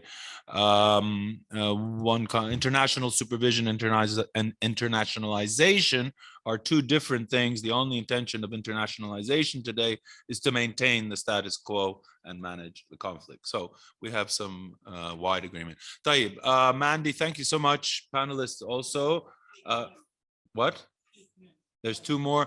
Yeah, but they should have, I can't open screen. Sorry, there are 2 people who raised their hands, but please put your questions into Q&A. We'll try and get them answered next time. I'm sorry, but we couldn't open screens to online. So please stay with us for 2 minutes just to break. Anybody who wants to jump out, and we'll come back. Adam is with us, and our next panelists and presenters as well. So this was a suggestion of Adam that we take a break.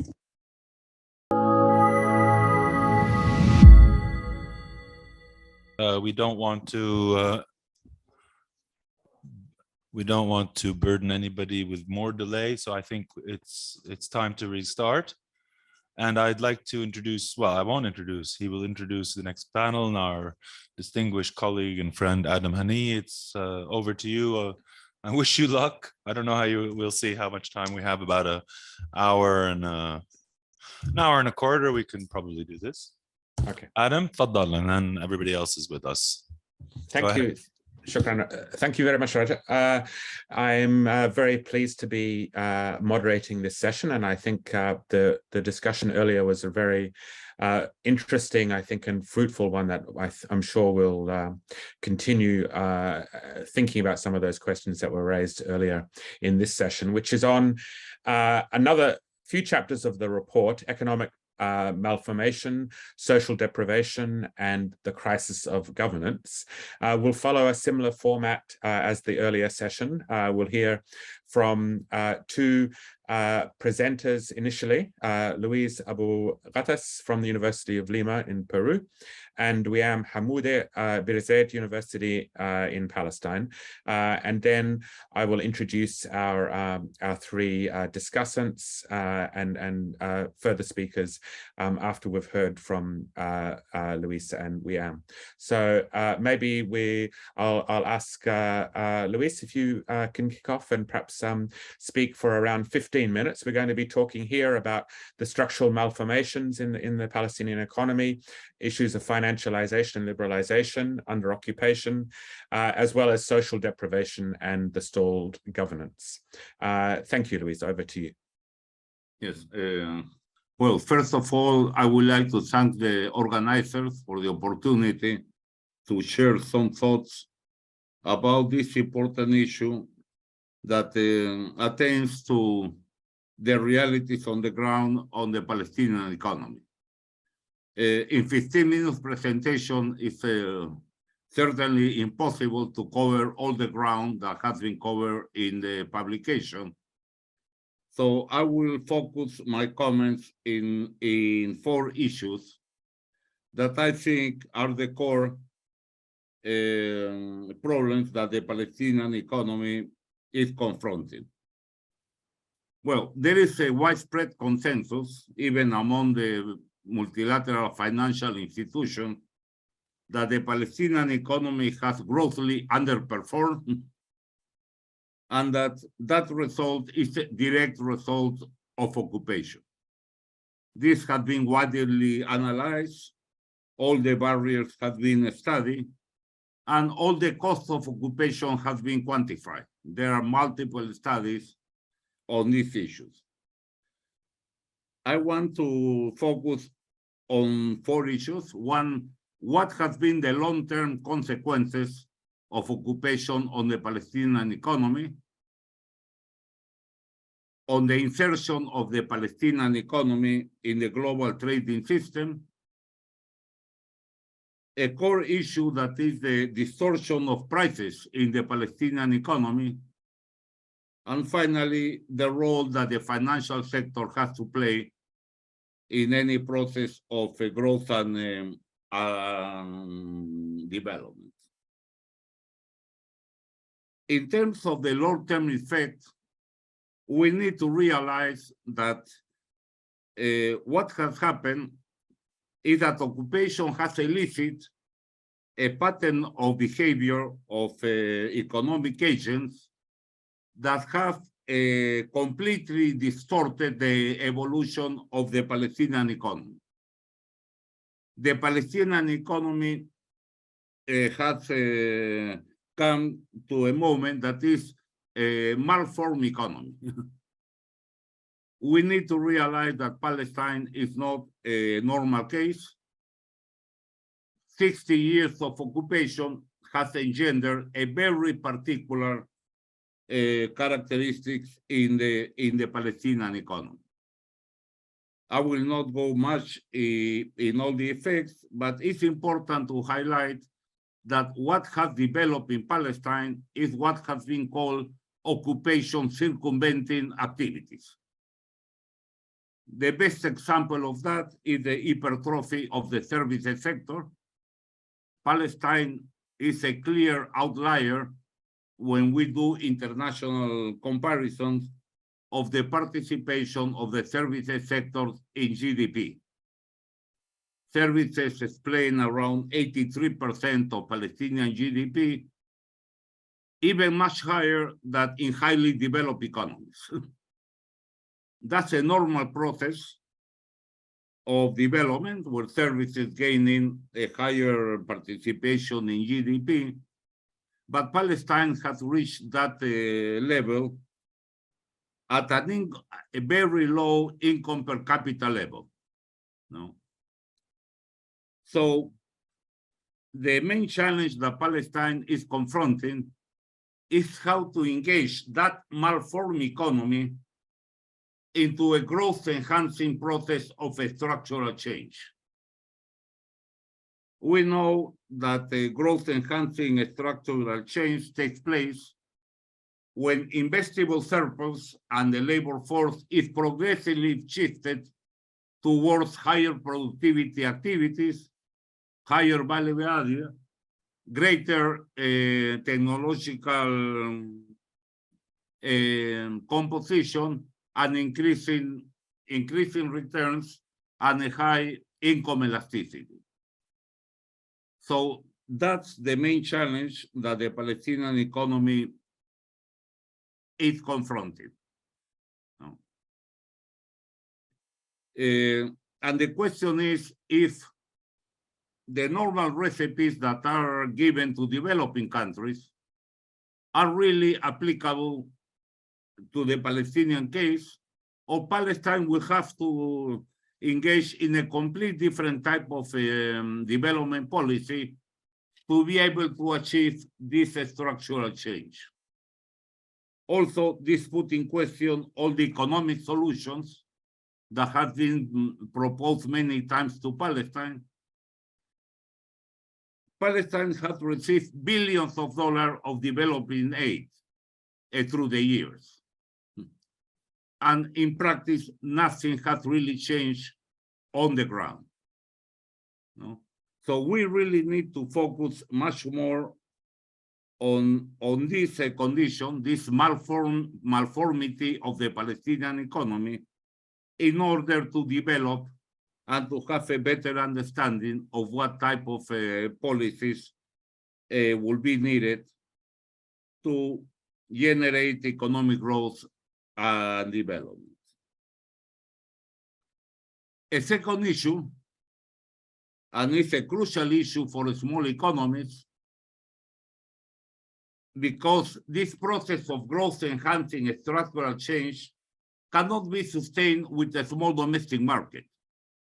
It's a problem that all small economies confront. The only way to elicit this type of structural change is through an effective integration into the global trading system. And here I want to be very blunt. Under any measurement, Palestine is integrated in the global trading system. Palestine is basically the West Bank, because Gaza is completely isolated.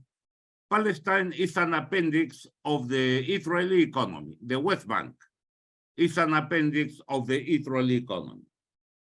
The bulk of what we call trade in Palestine is done with Israel and a little bit with Jordan. 90% of Palestinian exports go to Israel and to Jordan. Total exports of goods and services to Palestine are just 10% of GDP. For small economies, the average is 27%.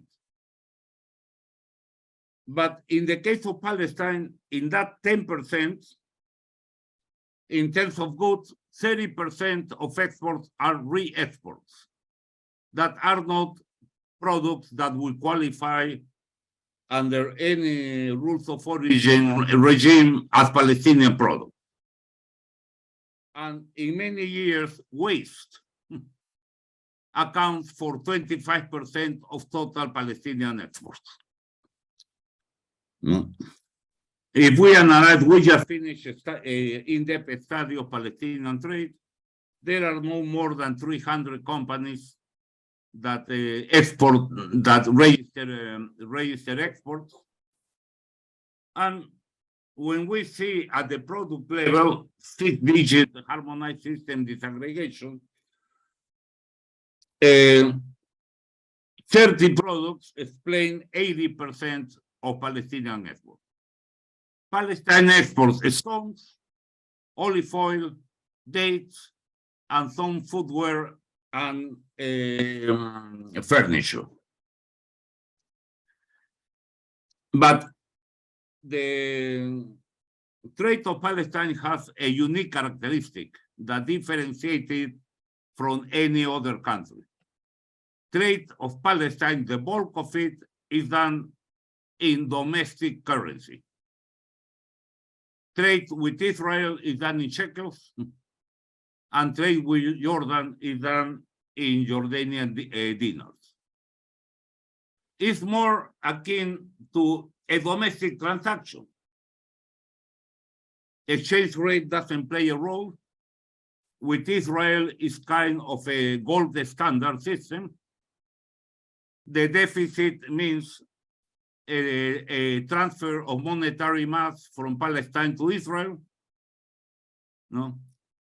And also, we have done some analysis, and there is a gross distortion in the data. Usually, the data is published in dollar terms. the shekel has suffered a deep appreciation. So when you analyze trade with Israel in shekel terms instead of dollars, you have a complete different view of what is happening in Palestine. Also, we analyze trade with other countries. Palestine has very favorable market access conditions in the main markets, the GAFTA agreement with the European Union, the special relation to export to the US. When you analyze at the product level, Palestine, in the best case, for example, to the US, the total number of products exported is 39. So we really have to be conscious of this particular reality of the Palestinian economy. No way a structural change, growth-enhancing structural change will take place without an effective integration into the trading system. Palestine is completely absent. There is no real integration of Palestine in trade terms. Another important issue that is a direct consequence of occupation is that the Palestinian economy suffers of distorted basic prices. Exchange rate, Palestine uses the Jordan dinar and the shekel. With the Jordan dinar, there is not much distortion because it's pledged to the dollar. But the shekel has experienced an appreciation of almost 40%.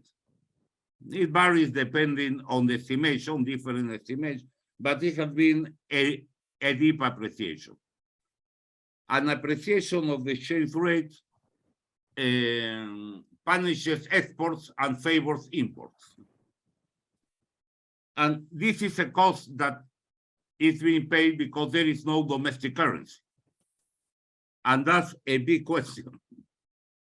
No, as long as the Palestinian trade depends on the shekel, that responds to the realities of the Israeli economy, nothing to do with the realities of the Palestinian economy, how much can be done. There is also high distortion in wages. Work in Israel that pays higher wages than in the Palestinian market put an upward pressure to wages in Palestine. Public employment, there is a premium in wages in public employment. This is a unique case. Public employees have higher wages than the private sector. This has been analyzed by the World Bank. That puts another upward pressure on Palestinian wages. The attraction factor for a skilled worker in the Gulf countries is another pressure on wages for the private sector. And finally, all the prices of the basic services are much higher in Palestine than in competitor countries. Telecommunications, electricity, whatever you analyze. So with those distorted prices, how much can Palestine trade and use trade as a driver of this structural change that is necessary? And finally, Sorry, Luis. Sorry, yeah, Luis, can you just wrap up? Thank you very much. Yeah, very shortly, finally, the role of the financial sector. The financial sector has a central role to play in economic growth and development. In Palestine, the banking system, there is no capital market as such, but the banking system is not playing any productive role in fostering production in Palestine. In terms of total credit to the private sector, Palestine ranks well in comparison with other developing countries. 65% of GDP is credit to the private sector. The issue is that credit is directed to consumption and to real estate. No? Basically, credit to productive activities is very low. Even 40% of the total credit is to the Palestinian Authority and public employees. And the question here is if a free market-driven financial sector will allocate the investable resources to those sectors that are necessary to generate a right structural change in the Palestinian economy. No? Well, I think I have consumed my time. I would like just to stop here, and I'll be waiting for the questions. Thank you. Many thanks, Luis, for that really succinct summary and of those of that chapter. I'm very happy now to pass the floor over to Wiam. Thank you, Adam, and thank you to everyone at MOS for the invitation. I'm going to share my screen just to organize the main points. So I'll be focusing primarily on the social development chapter of the report. And I think what's important to note here is that we can't actually talk about social development as in isolation of all the things that have already been mentioned in terms of like the macro structural developments and economic development and political developments, but to just think of sort of where things are at in terms of social development in Palestine. What we see over time is that social development has largely been incoherent. There isn't really a very clear strategy. There isn't a clear vision, and a lot of it appears to be ad hoc. And in general, the approach has been more charitable in nature rather than focusing on institutionalization or development of more sustainable mechanisms. And if we look at like the overall budget and the emphasis that's actually been provided to social development or social services, it's been dwindling, and it receives very little compared to other sectors like security, for example. And this is true for like both in terms of thinking about social development and in terms of the the share of the Ministry of Social Development, for example, as part of the larger budget, national budget, but also in terms of health and education as well.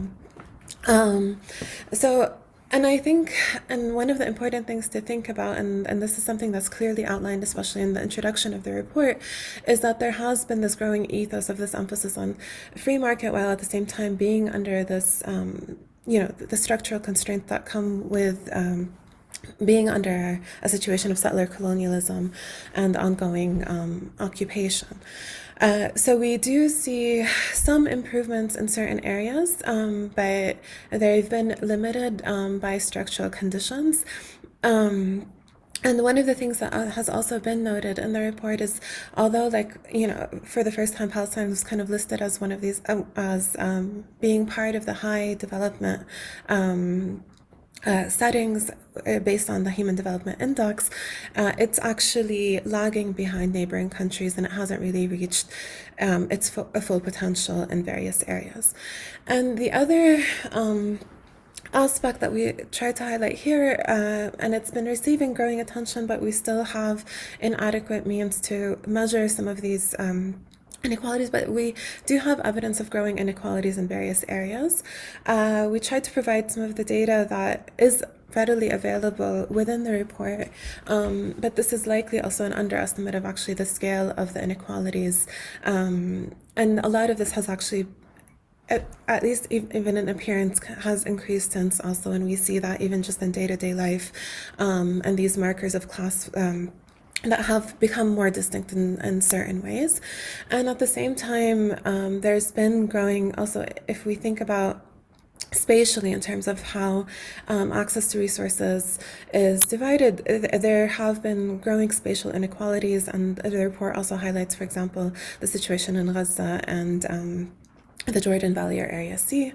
And these inequalities, I think, were exacerbated to a large extent by the COVID-19 pandemic and its impact. So groups of people who are already in precarious conditions were made to be more vulnerable or more precarious, given either the pandemic itself or some of the measures that were taken to counter or mitigate the spread of disease. So here we try to look at things through the lens of deprivation or social deprivation, and this is very much also related to the growing trend, both in terms of thinking about multidimensional deprivation or multidimensional poverty that are sometimes used interchangeably, but there are also some distinctions. And if we think about deprivation in general, like as a very basic concept, so it has to do with the damaging lack of basic benefits or resources that are considered to be the minimum required by a given society. So within that concept, there is this relative idea as part of the concept as a whole. And the other important trend, both in terms of whether we're referring to deprivation or poverty, is there's this increasing emphasis that more classical economic approaches to thinking about poverty or deprivation primarily in economic terms are inadequate. And we have to think about it more in terms of multiple dimensions that affect people's lives. And this was very much inspired also by a lot of the work that was done by San, Nussbaum, and others, thinking about like the capabilities approach and people's abilities to actually live lives of dignity. And so there is a need to go beyond this lens. And this is where there is actually a limitation in the data that is available. But if we think about, so if we look a little bit more closely at social deprivation, based on what we actually do know and the data that we do have, we do see evidence of growing inequalities. And in a minute, I'll refer to some of the graphs that we've used in the report showing looking at income, but we also, and at the same time, limited social protections. And I think this part especially can't be detached from the larger trends in terms of how development has been approached and actually taken place in Palestine. So up to now, there's no law for Social Security, and there's only partial coverage, and it tends to cover those who are formally employed. And what we do know is that there's a large portion of those who actually work are in the informal labor force, so they're not protected. And then more than 50% of Palestinian society don't have any sense of any access or any kind of social security or social protection. And the mechanisms that do exist, aside from only covering people who are formally employed, and especially those in the public sector, even those who do qualify for assistance programs and other programs through the Ministry of Social Development don't receive adequate assistance. And what we've seen consistently over time is that there are also large waiting lists for families to even just get those basic forms of assistance that have been deemed inadequate in any case, but they don't even have access to that. And then 77% of workers don't have any social security, which has primarily, is more available to public sector employees, but even other things like unemployment benefits and things like that are not available in large part. So there's a lot of precarity.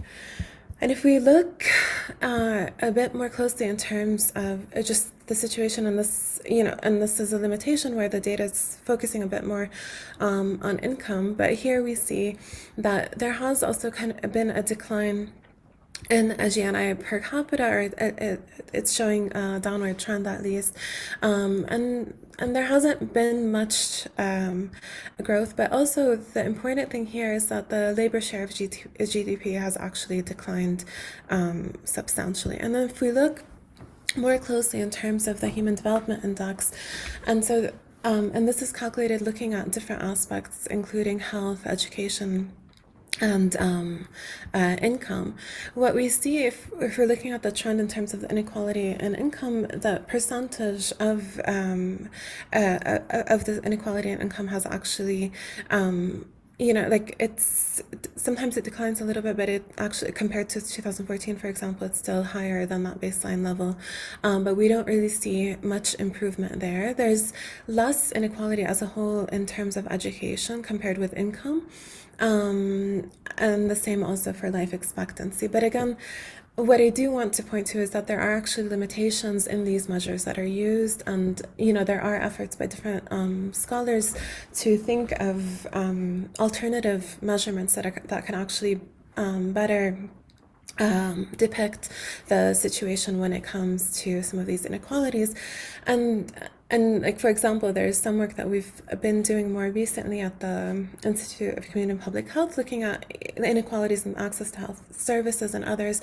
And even though in terms of like the very basic measures and the way that the Human Development Index is measured, or even the multidimensional poverty index, the problem doesn't appear to be as large as it actually is when we look at some of those details in terms of how many families, for example, are unable to receive treatment because they can't pay for it. Other forms of inequalities that also seem to be both spatially bound and sometimes affected by gender.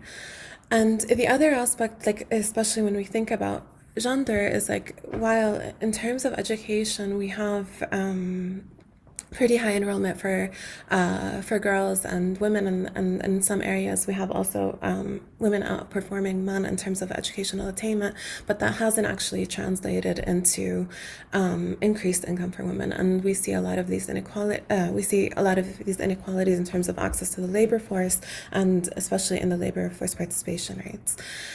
But so if we look more closely, and if we try to divide average income by income groups and what we see here, so for example, if we look at the gray line on top, this represents the top 1%. And if we look at the middle 50%, for example, in terms of average income, this hasn't actually increased substantially since 1980. It's almost a straight line, and this is the dark green line at the very bottom.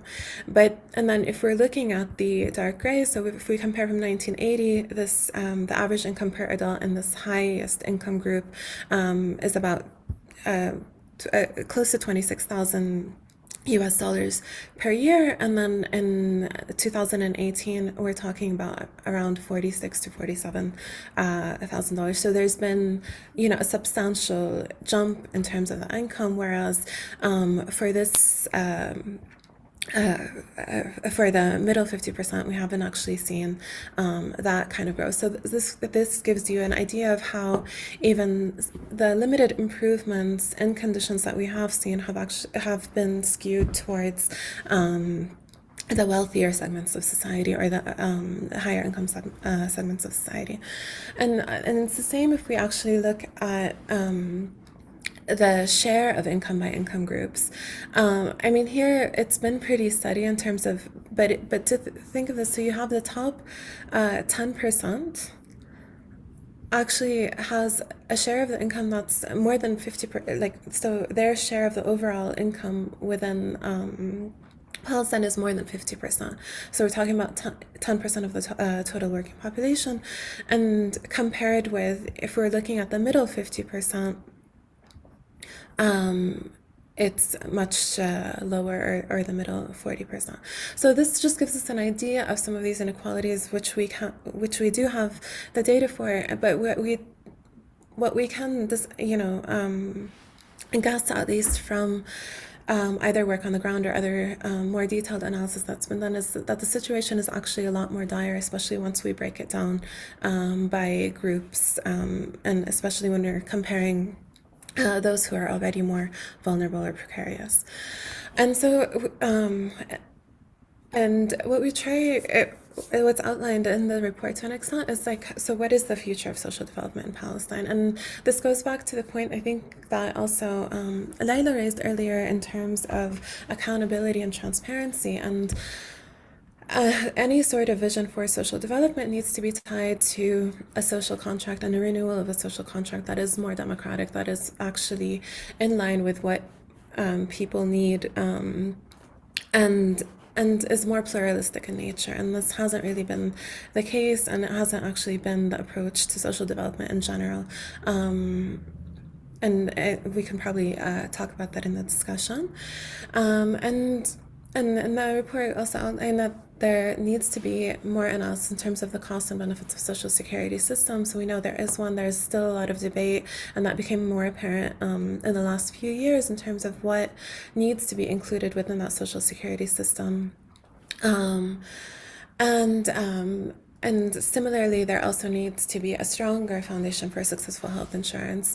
We know in the report there, about 50% of the population has access to health insurance through the government sector, a little bit more if we include UNRWA, but even among those who actually have access to health insurance, various analyses that have been done have shown that this is actually inadequate, and most, I mean not most, but a substantial portion of health expenditure in Palestine is actually out of pocket, where about 40% of total expenditure on health is out of pocket, despite even the presence of insurance.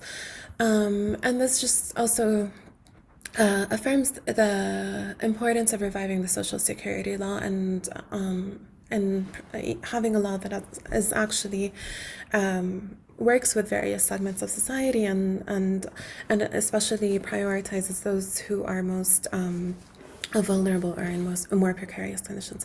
So I'm going to stop here for the sake of time, and I look forward to the discussion later. Thank you. Many thanks, Rian, for, again, a really interesting and succinct presentation. Before we circle back to our two presenters, I want to invite our three other speakers. I'm going to introduce all of them now, and then I'll ask, similarly to the previous session, a set of questions in turn to these speakers. So we have three distinguished guests. Firstly, Tarek Dana, who is an assistant professor of conflict and humanitarian studies at Doha Institute for Graduate Studies, and an adjunct lecturer at Northwestern University, Qatar. He was the director for the Center of Development Studies at Birzeit University and a senior research fellow at the Ibrahim Abu Lughod Institute of International Studies, the Graduate Institute of International and Development Studies in Geneva, and at SOAS. He is also a policy advisor for the Palestinian Policy Network. Tarek's research interests include political economy, civil society, state building and state-society relations, settler colonial studies, with a particular focus on Palestine, and the broader Arab Middle East. He holds a PhD in politics from the St. Anna School of Advanced Studies in Italy.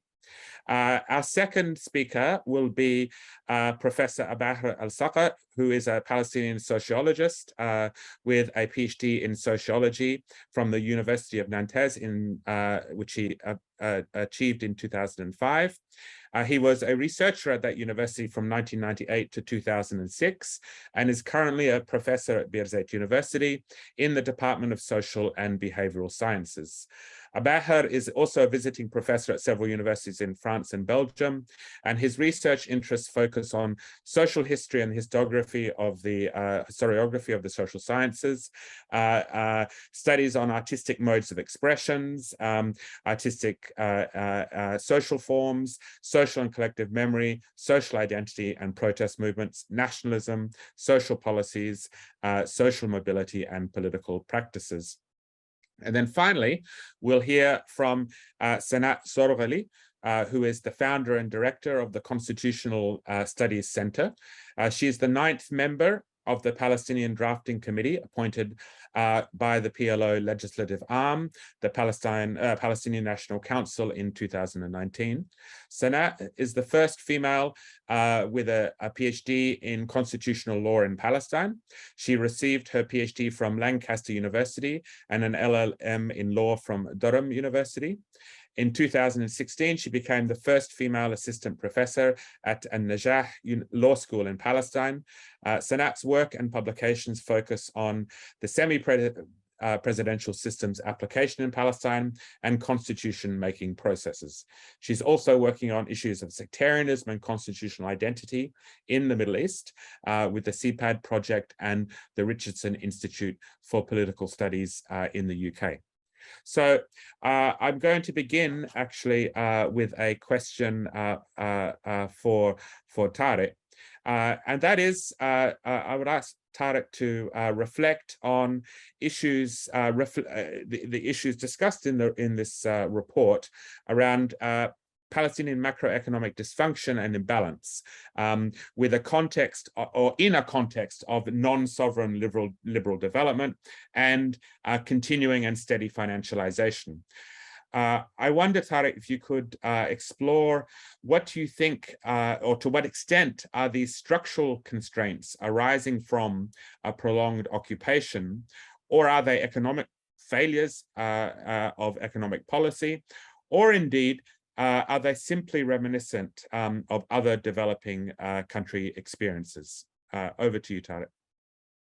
Thank you, Adam, for the question, and thanks, Mas, for the invitation. Well, I think it is not either or. There is a complex set of structural factors that did not only lead to this microeconomic dysfunction and imbalance, but also made them a persistent feature of the Palestinian economy to the extent that it became meaningless, in my opinion, to discuss a change in policy here or negotiate new terms with donors under the same structural conditions. So I will try to avoid repeating what is already mentioned and detailed in the report, and would rather approach the topic somewhat differently. Overall, major Israeli strategies over decades of colonization have broadly revolved around the dual principles of economic domination and economic pacification. Both principles are complementary and mutually inclusive. The first principle, economic domination, resembles the classical colonial practices that aim to devastate the indigenous economy through human disposition, land confiscation, local production disarticulation, resource exploitation, in addition to many other policies that target the spheres of land, natural resources, and labor. While the other principle, economic pacification, is a means to stabilize and normalize the colonial regime. Israeli pacification does not only imply military action to crush Palestinian economic livelihood and socio-political development, but has a broader and far-reaching action to pacify the social order, where organized resistance would not and could not occur. In a sense, the economic dimension of pacification serve as a political instrument to mitigate the harmful effects of economic domination. Israel exercised economic pacification through a range of techniques and incentives, such as employing wage labor in the Israeli marketplace, promoting some limited projects of economic modernization, allowing for conditional aid, empowering compliant elite, and stimulating limited economic growth. These incentives are offered through a highly controlled mechanism and ought to produce political and economic benefits to Israel. We can see this in the material incentives allocated by Israel to selected individuals and groups in the Palestinian society, which has become a fundamental source to understanding class formation, social hierarchies, and economy. Towards the pacification is designed to produce dysfunctional institutions, bad policies, social fragmentations, and thus contribute to strengthening the overall colonial control over the population. So, in my opinion, while both principles might seem paradoxically inconsistent, they are essentially deployed in a mutually reinforcing manner. The implementation of these principles varied over time since 1967 occupation, but also depending on multiple political and economic factors. In some instances, Israel has deployed them at once, and in other instances favored one over the other. While the Palestinian national movement had challenged both economic domination and pacification on numerous occasions in the pre-Oslo decades, the interplay of both principles has profoundly altered the political economic landscape of the occupied Palestinian territories and shape the development of local institutions and economic activities and even class formation and social relations. After Oslo, Israeli economic domination was legalized by the Paris Protocol. The Paris Protocol reaffirmed Israel's overall control over the Palestinian resources and instituted the dependency of the Palestinian economy on Israel, but changed its legal status from one subject to an illegal occupation policy to a regulated dependency endorsed by international agreements. Also, economic pacification after Oslo was instituted through self-enforcing mechanism embedded within the Palestinian authorities' governing structures and functions. And this is particularly exemplified by the compliance of the PA in maintaining the political status quo, regardless of the intensified colonial dynamic on the ground. The pacification stimulus consists of broad institutional landscape and various forms of incentive that aim to tie significant segment of the Palestinian constituents into a complex web of interest. Add to that, pacification is rather consolidated through the substantial entry of international donors and neoliberal peace-building programs and economic development, which also funded the patron-client system that lies at the core of the PA institutional fabric and interconnected the elite with a segment of the society through a complex system of neo-patrimonial crony capitalism. And here.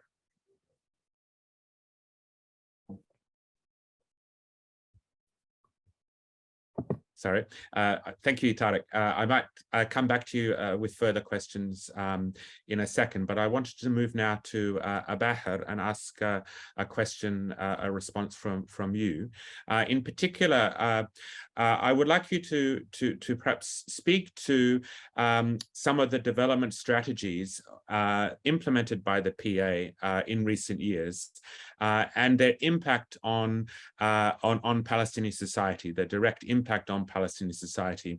In particular, I was wondering if you could reflect on how you see these policies, these development strategies affecting processes of class formation during the last 20 years.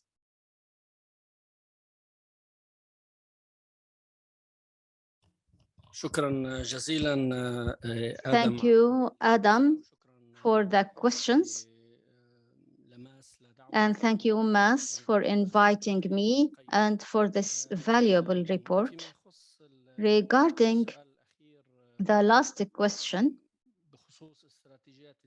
about the development strategies, I do not believe that there are development strategies because there is failure in the socio-economic policies.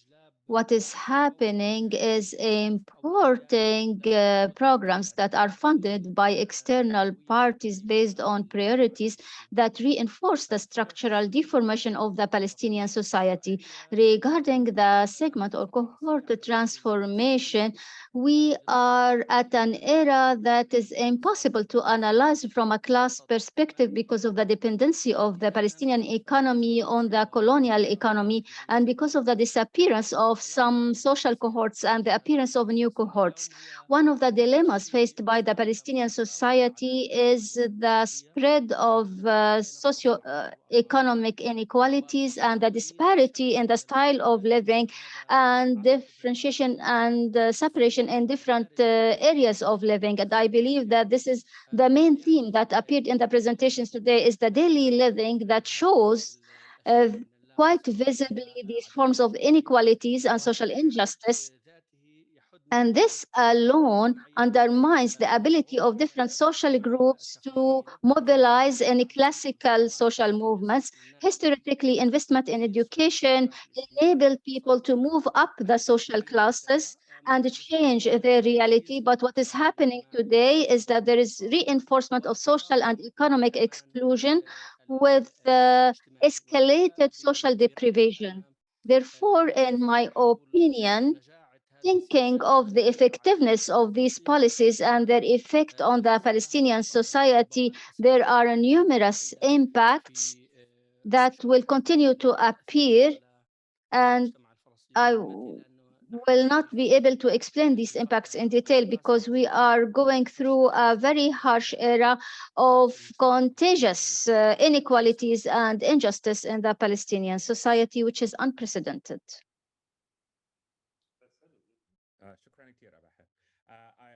I'll move now to our third speaker, and again, I'll come back, I think, with some other questions in a second. But for Sana, I would like to ask you to reflect on one of the main themes of the Mass report, which is the critical situation of most standard governance indicators during the last decade, so-called stalled governance, and the absence of public trust in the ability of the political system to renew democratic institutions and processes in Palestine. I was wondering what legal strategies or legal frameworks do you think might be harnessed to help Palestinians move out of and beyond this governance impasse? Thank you very much. Thank you for the question and thanks for the report. Well, basically, lack of trust is one of the main indicators that there is this huge gap between the youth, I would say, and the Palestinian Authority, and especially political elites. So if we want to start with a framework or legal framework or strategies, I would say it's really hard to put a list because there is a lack of a parliament, right? The Palestinian Legislative Council was dissolved in 2018. And in order to discuss any public policy or legal framework, you need the parliament to have this space where you can bring such discussions in place. But we can come up with certain solutions. And one of them, I would say, and coming from a constitutional background, is the constitutional building process. And I don't refer to the constitution making, because the constitution making is something you can do very quickly. You can have a group of people in a room and you can draft it. However, the constitution making process itself, it needs constitutional ethos, it needs political participation. And this is one of the ways to rebuild the trust, right? But unfortunately, most of the constitutional making process is not done by the PA, obviously. It's done by NGOs or higher institutions, and it's usually funded by international donors. It's short-lived projects that end at a certain point. In addition, I would say one of the legal frameworks that that is very surprising, that there should be more work on it in case, or well, there is the lack of the parliament, but at least we have a judiciary, right? But we have lack of independence by the judiciary part. And I think this is one of the institutions that should be more work on it in order to rebuild this kind of a trust, at least in the judiciary. So if you want me to summarize your question or the answer for your question, I would say, firstly, I wouldn't go for the obvious answer, which is elections. Most of the time people would say, in order to rebuild the trust, we need elections. And the call for election was in 2021. But this call for elections, if elections were actually to happen at that time, the elections would take place within the old regime, within the old framework, within the structure of the basic law. Therefore, the same issues would be repeated in a different way now. So I would say, if we want to have rebuild the trust, of course we need elections, but we need prior steps before that. Therefore, I would emphasize on the constitution building process in all what it means, the public awareness, and also rebuilding, or restructuring the judiciary, restructuring, the way we have this kind of communication between youth and political elites. And I would say now we have, at least in 2021, we had 280 presidential decrees, at least. And most of them, I would say, from 2018 onwards, there should not be presidential decrees, but this is something I would like to elaborate on it after. Therefore, I'm sorry to say, but legal framework in the current circumstance, I would say we have to avoid it, but we have to build more on having, democratic ethos, because in the case of Palestine, we always focus on the state building and how we can enhance this state building with laws. But I would say in the case of Palestine, it's doubly transition. It's transition to statehood and democracy at the same time. Therefore, democracy and the feeling of belonging, the feeling that, all these kind of freedoms that also report refer to, we have to rebuild them in the society. I wouldn't say build them, I would say rebuild them, because they are lacking in the past few years. Thank you, and I can elaborate later. Thank you. Thank you very much for that, Sanat. Tarek, I'll come back to you now, and I want to ask you a question about some of your work, which has emphasized the origins and the increasing reach of Palestinian capital, both regionally and globally. I'm wondering how you see this particular force within Palestinian politics. Do you think it will remain allied with the National Liberation Movement, as some like Mushtaq and Raja have suggested, or is this force of Palestinian capital ultimately contributing to undermining the potential success of the national liberation struggle? Well, thank you, Adam. Interesting question. Well, I think we have reached a point where we need to redefine what is meant by the Palestinian national movement in the first place. It's no longer a body politic that carries common characteristics of anti-colonial national movement. What we have today is a deeply divided and fragmented body politic along territorial, political, institutional, and ideological lines. Extremely lacking unified national objective, and much of its politics is primarily driven by factional narrow interest. So Palestinian capital is certainly part of this status quo, and it would typically ally with political trends that can secure capital operations and accumulation. As you know, the debate about the supposed kind of relationship between national liberation movements and national capitalists was central to the 20th century anti-colonial movements around the world. And this debate was all centered on whether national capitalists would or could serve as progressive allies of liberation movements, or whether they would act as a counter-revolutionary force that leads such movements in conservative directions. The debate was also vital within the Palestinian national movement at that time, between the left and the right, and within the left itself. But regardless of the different positions of Palestinian factions, Palestinian capital and exile played important role in the Palestinian Liberation Organization, and several capitalist and business elite were represented in key institutions such as the Palestinian National Council and the Palestinian Central Committee. The Palestinian capital performance in the pre-Oslo era was largely conservative and tended to be active in mediating between the PLO leadership and the moderate Arab regimes, the US and other Western states. The same capitalist logic continued after Oslo, yet with much more political power and ability to influence the PA decision-making, which resulted in a sort of crony capitalism that bind capitalist actors to the PA political elite, where capitalists are involved in politics and politicians and their relatives and the cronies are involved in businesses. So in order to understand the rules of Palestinian capital and its effects on politics and society, we have to take seriously the incentives and constraints shaping the interaction between the PA and Palestinian capital within the Oslo framework.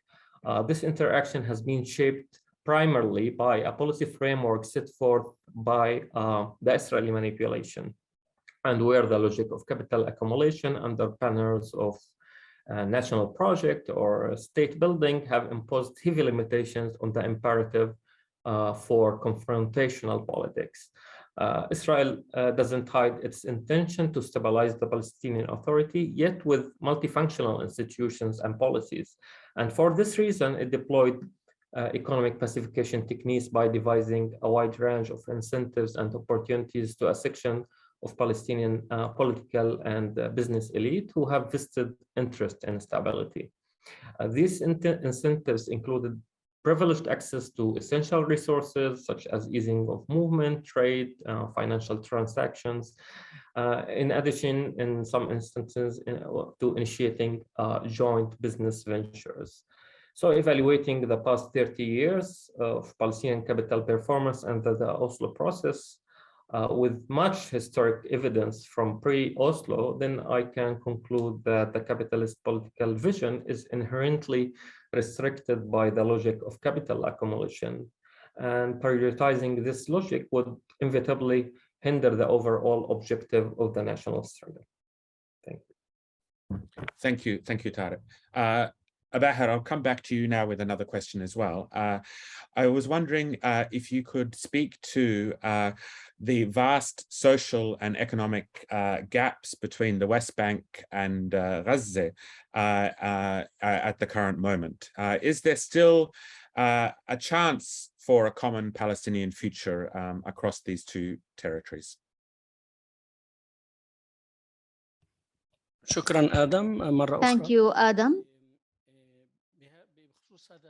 Regarding this question, yes, there's an unprecedented gap between the living standards in the West Bank and the Gaza Strip, in addition to the difference with the living standards in Jerusalem and the first colony of the areas occupied in 1948, which is a key feature of the colonial disparity system that creates different legal and economic cohorts with their social repercussions. This gap increases the fragmentation and creates a fertile ground for division and for tribalism and the feeling of difference on the daily living in order to break the hegemony or the harmony between the social groups. Will this succeed? I believe it will not succeed. It will succeed for a short period of time, or because of the Palestinian split, but it will not succeed on the long run because of the presence of a social common enemy, which is the colonization. There is a suppressive authority that is preserving the status quo, and large segments of this authority are benefiting from this status quo, and there is kind of contagion of individual rather than collective salvation. But I believe this term, colonial terms, and the violence exercised by the colonization that affects every aspect of the Palestinian life will enable the Palestinians to reorient their confrontation with the colonization, because they will realize that it is the main reason behind their dilemma. And this will happen at several dimensions, which has been witnessed by the Palestinian society in the past 15 years. And this will, as mentioned by other colleagues in the morning, will lead to many uprisings, including the latest uprising in May 2021, which provided a momentum of other patterns that could be imagined of renewing collective strategies that will be shared by the new forces on the ground. In my opinion, this will be enough to create a new future of confrontation, to think of a more collective of a project, because those who defend the status quo are those who believe that the two-status solution still exists. And I believe that this is an illusion that the Palestinian society has been dragged into for the past 27 years. And it is time to turn this page and to think of new strategies. Thank you. Finally, coming back to Sanat, do you think we can consider Palestine denied sovereignty and democratic renewal and a very weak rule of law? Can we, given this context, given this situation, can we consider Palestine to be facing a constitutional crisis? Thank you very much. And yeah, it's very interesting question, right? To talk about the constitutional crisis. I would say, of course, Palestine is facing constitutional crisis for various reasons. You've listed them, and there are way more. What kind of constitutional crisis are we talking about, right? This is a major thing.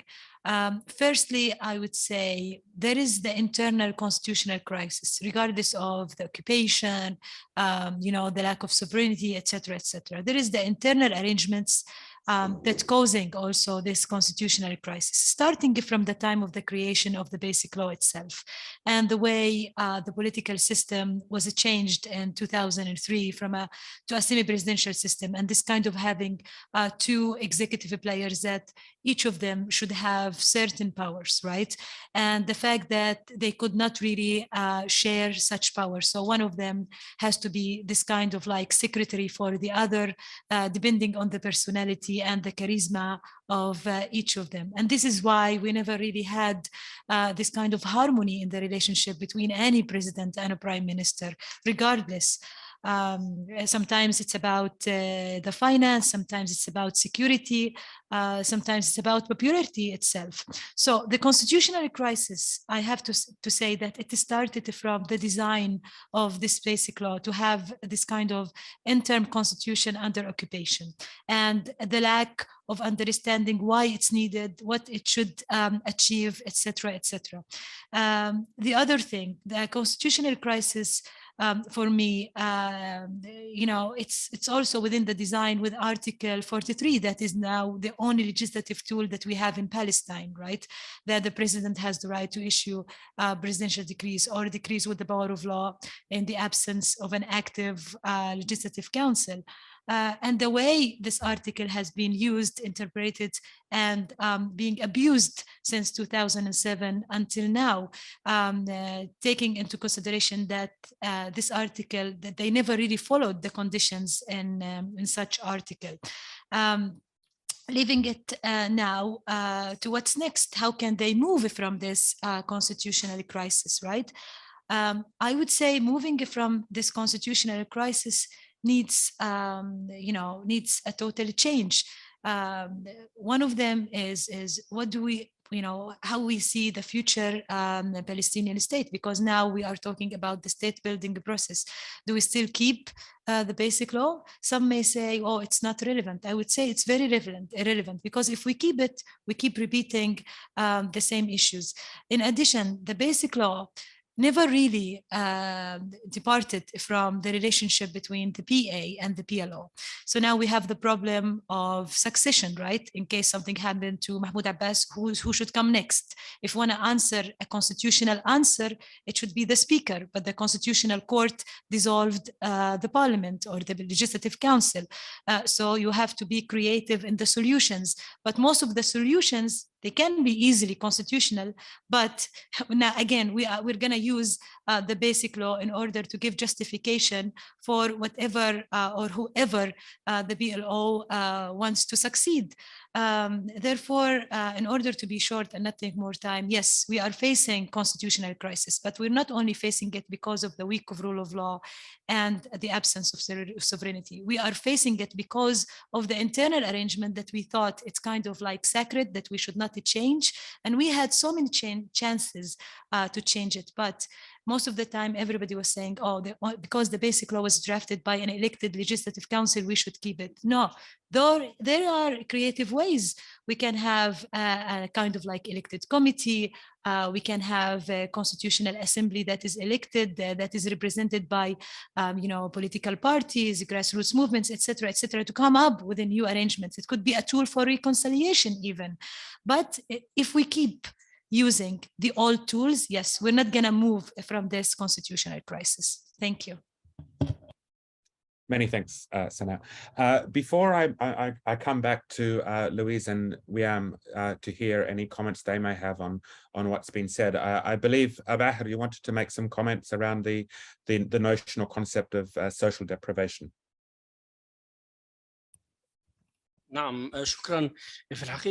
Thank you. Yes. I had discussed with Raja quickly the question of whether it's a multidimensional poverty or multidimensional social deprivation. I believe we need to initiate a discussion on the use of terms, because most of the time we use international indices, some of which respond to some limitations in the societies under study, like in the Palestinian case, but it does not cover other elements. For example, the Palestinian society, as mentioned in the morning, and it is known to all, is still living under colonial condition. Therefore, I believe we need a national expert discussion, because multidimensional poverty is shrinking the situation, and it does not account for other issues related to injustice and inequality and income disparities. Regarding social deprivation, I believe that this is a closer term to what is happening in the Palestinian society. I have recently read the classification of social deprivation in the European Union states, which is different from what is taking place in the South in general and in the Palestinian society. For example, in the EU countries, social deprivation means, I will be reading some of these definitions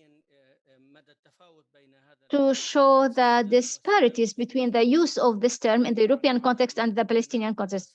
It's the inability to have access to a car, or the inaccessibility to proper heating, or inability to have access to proper furniture or pay the gas bills, or the inability to manage unexpected expenses, or the inability to go out with friends because of inability to pay the bills, the inability to take part in entertainment activities, or lack of access to holidays or to new clothes.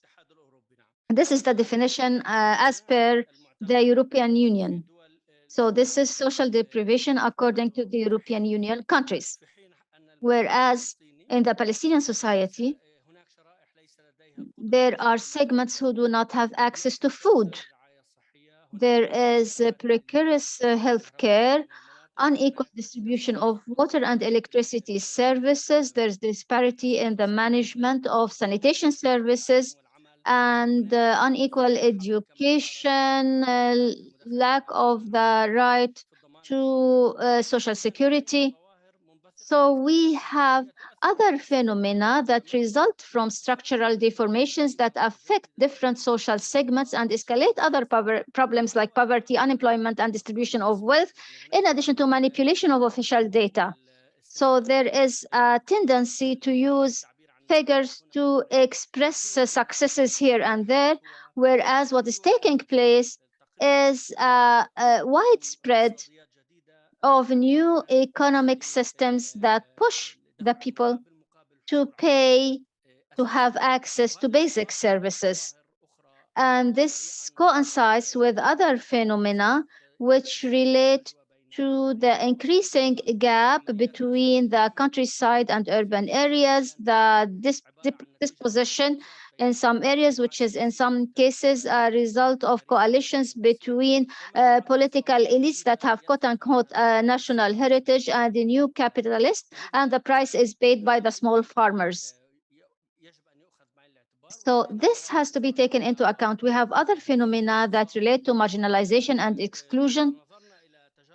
If we look at the daily experiences of different groups, like the poor or marginalized, the labor force, women, junior public servants, or youth, it appears that we are facing a new challenge, which is the reduction of middle class, and which makes the majority facing a small group of elites that is exploiting all of the wealth. And this is connected to other more complex phenomena, which I will mention quickly before I respond to your question, Adam.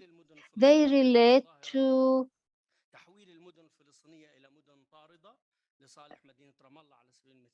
the gentrification of urban areas, so that the population is encouraged to be displaced to other areas like Ramallah. New social changes have appeared. Some of them are by demand, like the strike against the social security law, whereby social protection, as mentioned by the report, is based on relief and donation logic. And this is part of the social response or corporate responsibility policies by companies. So it is not a form of solidarity that is based on equality, or it is not the rich giving to the poor. So we are facing a form of systematic social exclusion with the absence of the social security law that escalates the problem. And this coincides with increased corruption, nepotism, and dominance of the real estate sector over other sectors. There isn't any economic cycle outside the investment in the real estate sector. And this coincides with other issues that relate to people's feeling of exclusion, to the limitations on public freedoms, and the privatization of public spaces. While a large number of the population feel marginalized, a final point relates to international phenomena in other parts of the world, and this is what we call precarious phenomena or symptoms. But in Palestine, it's not only lack of stability, but there are other mechanisms that actually dismantle the social cohesion of the Palestinian society. And this is the point that we need to pay attention to. Thank you, Abaher. If we have any questions from the room or from the attendees online, I wanted just to come back to Louis and Wiam to see if they have any comments or reflections on what has been said. So perhaps, Louis, we could begin with you.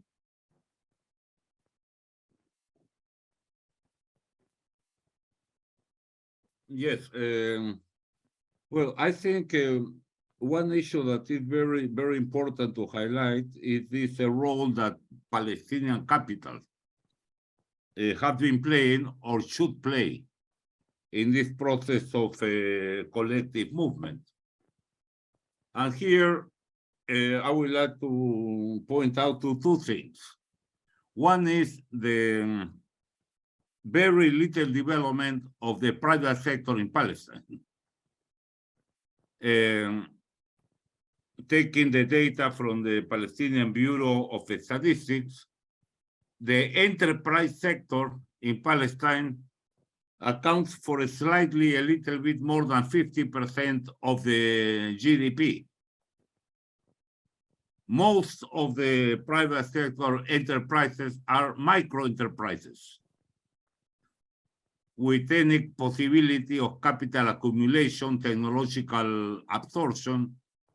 So when we talk about the Palestine capital, we really need to be very exact what we are referring to. There are some fortunes, but if you analyze the size of the companies, only 70 companies in Palestine have more than 100 workers. And there you are including the hospitals and the public and private.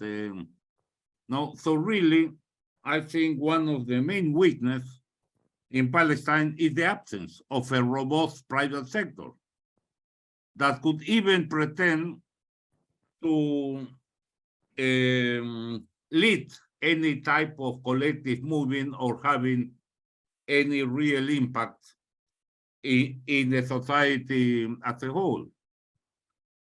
Other issue is that Palestine capital, the big capital, is more interested in investing outside Palestine than in Palestine. Palestinian investment abroad is much larger than foreign investment in Palestine. So the question is, how committed is a small big capital in Palestine to Palestine? No, so I really think that a further analysis of what we really mean when we talk about Palestinian capital and what role it has to play has to be done on the basis of a very crude understanding of the reality. No. Financial capital, well, there is a big Palestinian bank, the rest of banks are foreigners.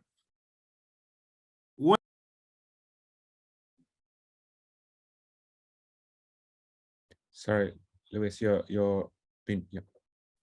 muted, Lewis. Lewis, you're on mute. We're gonna have to cut you. Something is happening with my. Okay, go ahead. Yeah. Finish. Yeah. Wrap up, Lewis. The Palestinian capital is in the olive industry and in the stone industry. But Okay. both are sectors that are really constrained by olive industry by the lack of land and the lack of water. Stone, all the big quarries in Palestine are in Area C. All the quarries in area A and B are being depleted. So what is the future of this capital in Palestine? No. Thanks, Lewis. Wiam, maybe I'll ask you to offer some reflections now. Yeah, thank you, and thank you to all the panelists also for their insights. I actually I want to pick up on Abahir's point, and I'm really grateful that he actually brought this up. So, I mean, like I mentioned in the presentation, there are limitations in terms of what the data tells us and how that data is measured, and there is this debate between whether thinking about multidimensional poverty versus deprivation, although oftentimes they are used interchangeably. And I think Abahir brings up a really important point in that they're actually not interchangeable if we look at them conceptually. And the reason why we were thinking more in terms of deprivation was because it also allows us to look at the various dimensions, and I'm going to get to the definition locally in a bit, but it doesn't emphasize sort of this very individualized kind of responsibility that's become commonplace in some of the, especially like neoliberal discourse.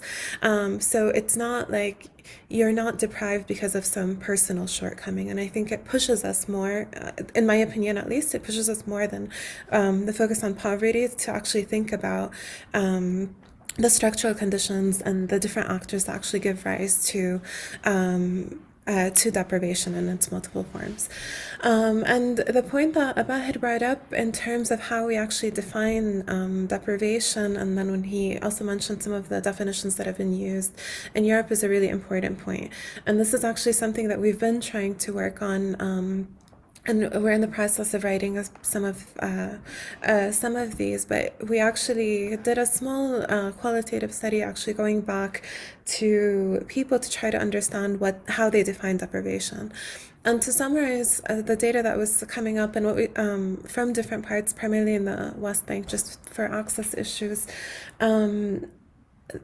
in large part, deprivation was actually defined essentially as a deprivation of rights, and then basically it impacts all the different facets of everyday life, and this is based on interviews that we had conducted with people from different social strata and also different geographic settings, primarily within the West Bank, and this is still, and this is sort of just scratching the surface of that. That kind of work is needed, and this is part of the problem when sometimes sometimes we end up having to rely on the data that is available, and oftentimes I think the data that's available is actually because it's usually part of these larger kind of international surveys and other sort of measurements that emphasize our ability to compare across settings. You do lose sight of some of the nuance and some of the contextually relevant components. And this is something that's actually very important to keep in mind. PCBS tried some years back to put together an alternative Palestinian definition for multidimensional poverty, where they included some aspects related to gender equity and others, but it's still very limited. But I think there is a lot of potential there, conceptually and otherwise, and it warrants further investigation and investment. Thank you very much, Wiam. So we have about 5 minutes for any final questions and comments. I know there's a couple of comments in the room, and I know Tarek also wants to speak to some issues around inequality. So before hearing from Tarek, maybe Raja, can you? I'll handle this side. We Yeah. have two questions, and also Sanat would like to say something. 1 minute and a half, 2 minutes. تفضل. شكرا لماس لهذا اليوم وشكرا لكل Thank you, Mas, for this event. We thank all the panelists for speaking. My quick intervention or comment is as follows. I'm thinking if we want to apply everything that we have mentioned as having one unified development vision that has a holistic, inclusive approach, it won't be impossible to apply. But I think if we can actually dissect the issue into different sectors, giving each person their specialization. As you well know, the situation is totally different than in Gaza than it is in West Bank, than it is in Jerusalem. Same thing with the social, economic, as well as development issues. So the development tools are different anyways, and they are already diverse or distributed each. So we need to specify how we need to be resilient in development, each in our standing point. So otherwise, this won't be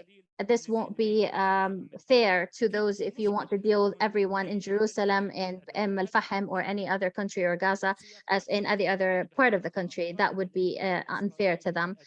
Basically, the occupation using or are actually attacking the development tools, whereas for the citizen, it's easy.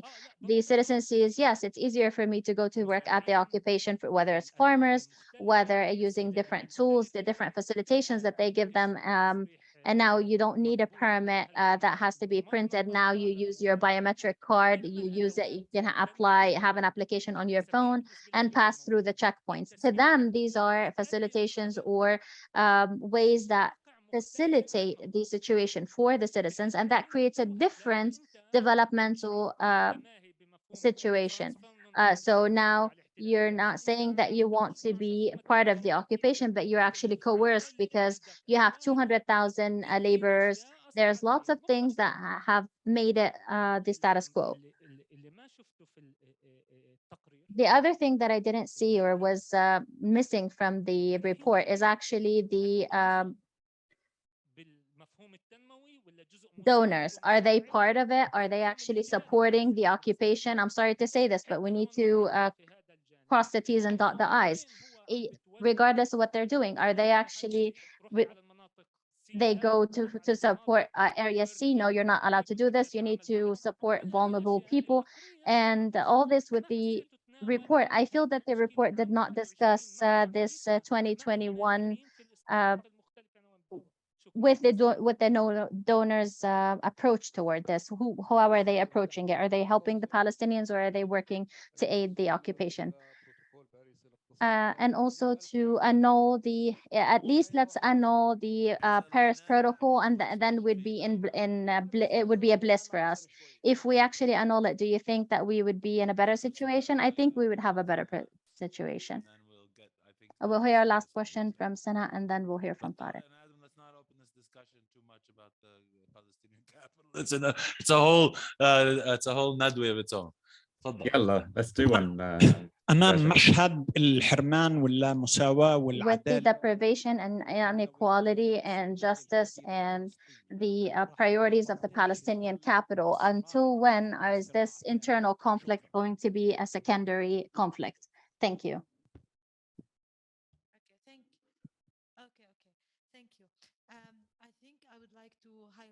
Just one thing. There is a question that was directed to me in the comments. Yes, I would like to say that what I referred to was not lack of elections.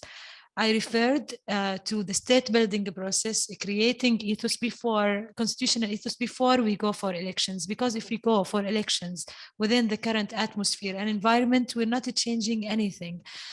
Therefore, I think I'm very happy to share my paper about this. To Palestine need a new constitution because it goes through the process how we can build it. Talking about the independence of the judiciary, the reason why I mentioned it is because we have active institutions in the lack of a parliament. We have the judiciary, we have the constitutional courts, the constitutional court. Therefore, we should work on fixing them, rebuilding the structures for them in the lack of the political will. Yes, there is a lack of political will, but this is our situation. Therefore, this is why I refer to grassroots movements, political participation, etc. In order to be brief as well, there is a comment, we kept referring to the rule of law, right, in Palestine, and weak rule of law. And I have to say, the concept of rule of law in Palestine, even in the report, you refer to it a lot, the rule of law. And I have to say, the rule of law and its application usually refers to the fact that there is law and you have to apply it, etc., etc., even though there is a lack of definition. However, in Palestine, there is no unified law. You have some laws in Gaza, you have some laws in the West Bank and in East Jerusalem. Therefore, I would say this concept in Palestine is not very accurate. Taking the rule of law, we don't really have a unified rule of law. This is why I would say in Palestine, and even when we refer to sovereignty in Palestine, we always refer to Palestine as a whole. And I don't want to open a different discussion, but I would say Palestine has something I would like to refer to, and it was referred to by many scholars as nested sovereignty. There is kind of sovereign figures in the West Bank, in Gaza, and in East Jerusalem. It's very different, concept. Therefore, in Palestine, the best way to describe it, and I would like to wrap here, the best way to describe Palestine, and that's because it's my new book, but the state of exception in Palestine, look at the new declarations that we have, the state of emergency 1, the state of emergency 2, and now we are living under the state of emergency, and we don't know why, even because of COVID sometimes because of occupation. Therefore, there is abuse of the state of emergency that leads to a state of exception. Therefore, now it's very natural for us to hear a declaration for a state of emergency without even questioning it. It's actually very unusual now when you speak to youth, and I would have loved to have more youth in this discussion of the report, because this is referring to your first question, Adam, about the trust, right? Go now and talk with youth about elections, legislative council, this kind of democratization. They wouldn't even care, because referring to the point you were talking about, the social rights, the freedoms, they don't have it. So that why would they care for state building and transforming to democracy? This is why I would say we are living under a state of emergency, a state of exception, continuous one, where law is being used to violate rights and laws. And this is the way Israel has been using this tool against us. And now the PA is using such tools against us. Thank you very much, and sorry for taking so much time. Back to you, Adam. Okay, I think we have one final, very, very short comment from Tarek.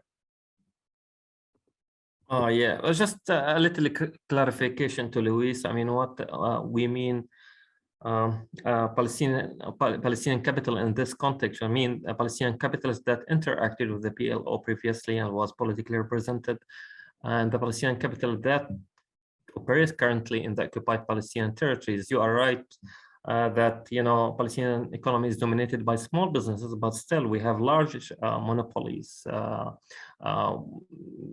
dominated by few individuals who control much of this Palestinian economy. We mean them for sure. There are many Palestinian wealthy people abroad, Latin America, Europe, United States. We don't mean those, we mean specific section of Palestinian capital.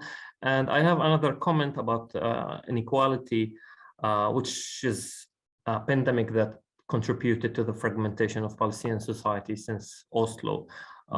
Both in the form of horizontal inequality between the West Bank and Gaza, or between Ramallah and most areas in the West Bank, and vertical inequality between the political and business elite and the population at large. I would like to say about relative deprivation that is felt particularly acutely among young and educated middle class and the lower economic segments, and is evidence in everyday discourse and conversation in the streets and social media. Those people are deprived of upward mobility and opportunities, not only because of the dire economic conditions and lack of jobs, but also because the available opportunities seem to be reserved mainly for relatives of the political leaders and their cronies, even if they are unqualified or lack experience for these positions. From day to day, we hear about scandals in this regard.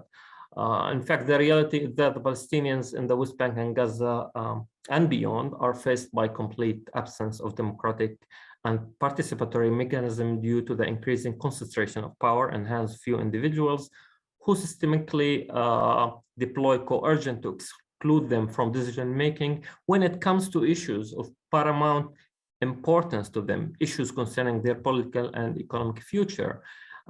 Even trade unions, civil society organizations that ought to struggle for socioeconomic rights have been effectively co-opted. Unorganized protests and strikes are being swiftly repressed by the Palestinian security forces. Usually, studies on economic inequality presume that political mobilization is likely to occur where inequality prevails. However, mobilization requires organizational vehicles, and the Palestinian movement so far have failed to transform people's grievance into collective action. One might expect that the frustration stemming from inequality and lack of rights would be a contributing factor to organized resistance against the repressive status quo. However, it can also be an instrument to enforce the status quo, especially when clientelism and new patrimonial distribution of resources is systematically used to reward loyalty and co-opt the opposition. So there are some people whose economic condition is really bad, but their loyalty to the existing regime would ensure some rewards and survival, and as such, they would end up defending the status quo. Thank you. Thank you, Tariq. Unfortunately, I think we're going to have to end it here. We've run over time, but I'd like to thank all of our presenters today for a really fantastic discussion, and Mass, of course, for this really important report. I hope we can continue echoing some of the comments that have been made, these discussions in other forum. Again for inviting Thank you, me. Adam. Thank you, all of you, for your efforts and your contributions, your thoughts, your open-mindedness. We have a lot to agree on, but I think we also have some things we disagree on, which is great. And it's been we really enjoyed it and appreciated everybody's contribution. Thank you very much, and goodbye. تصبح على خير.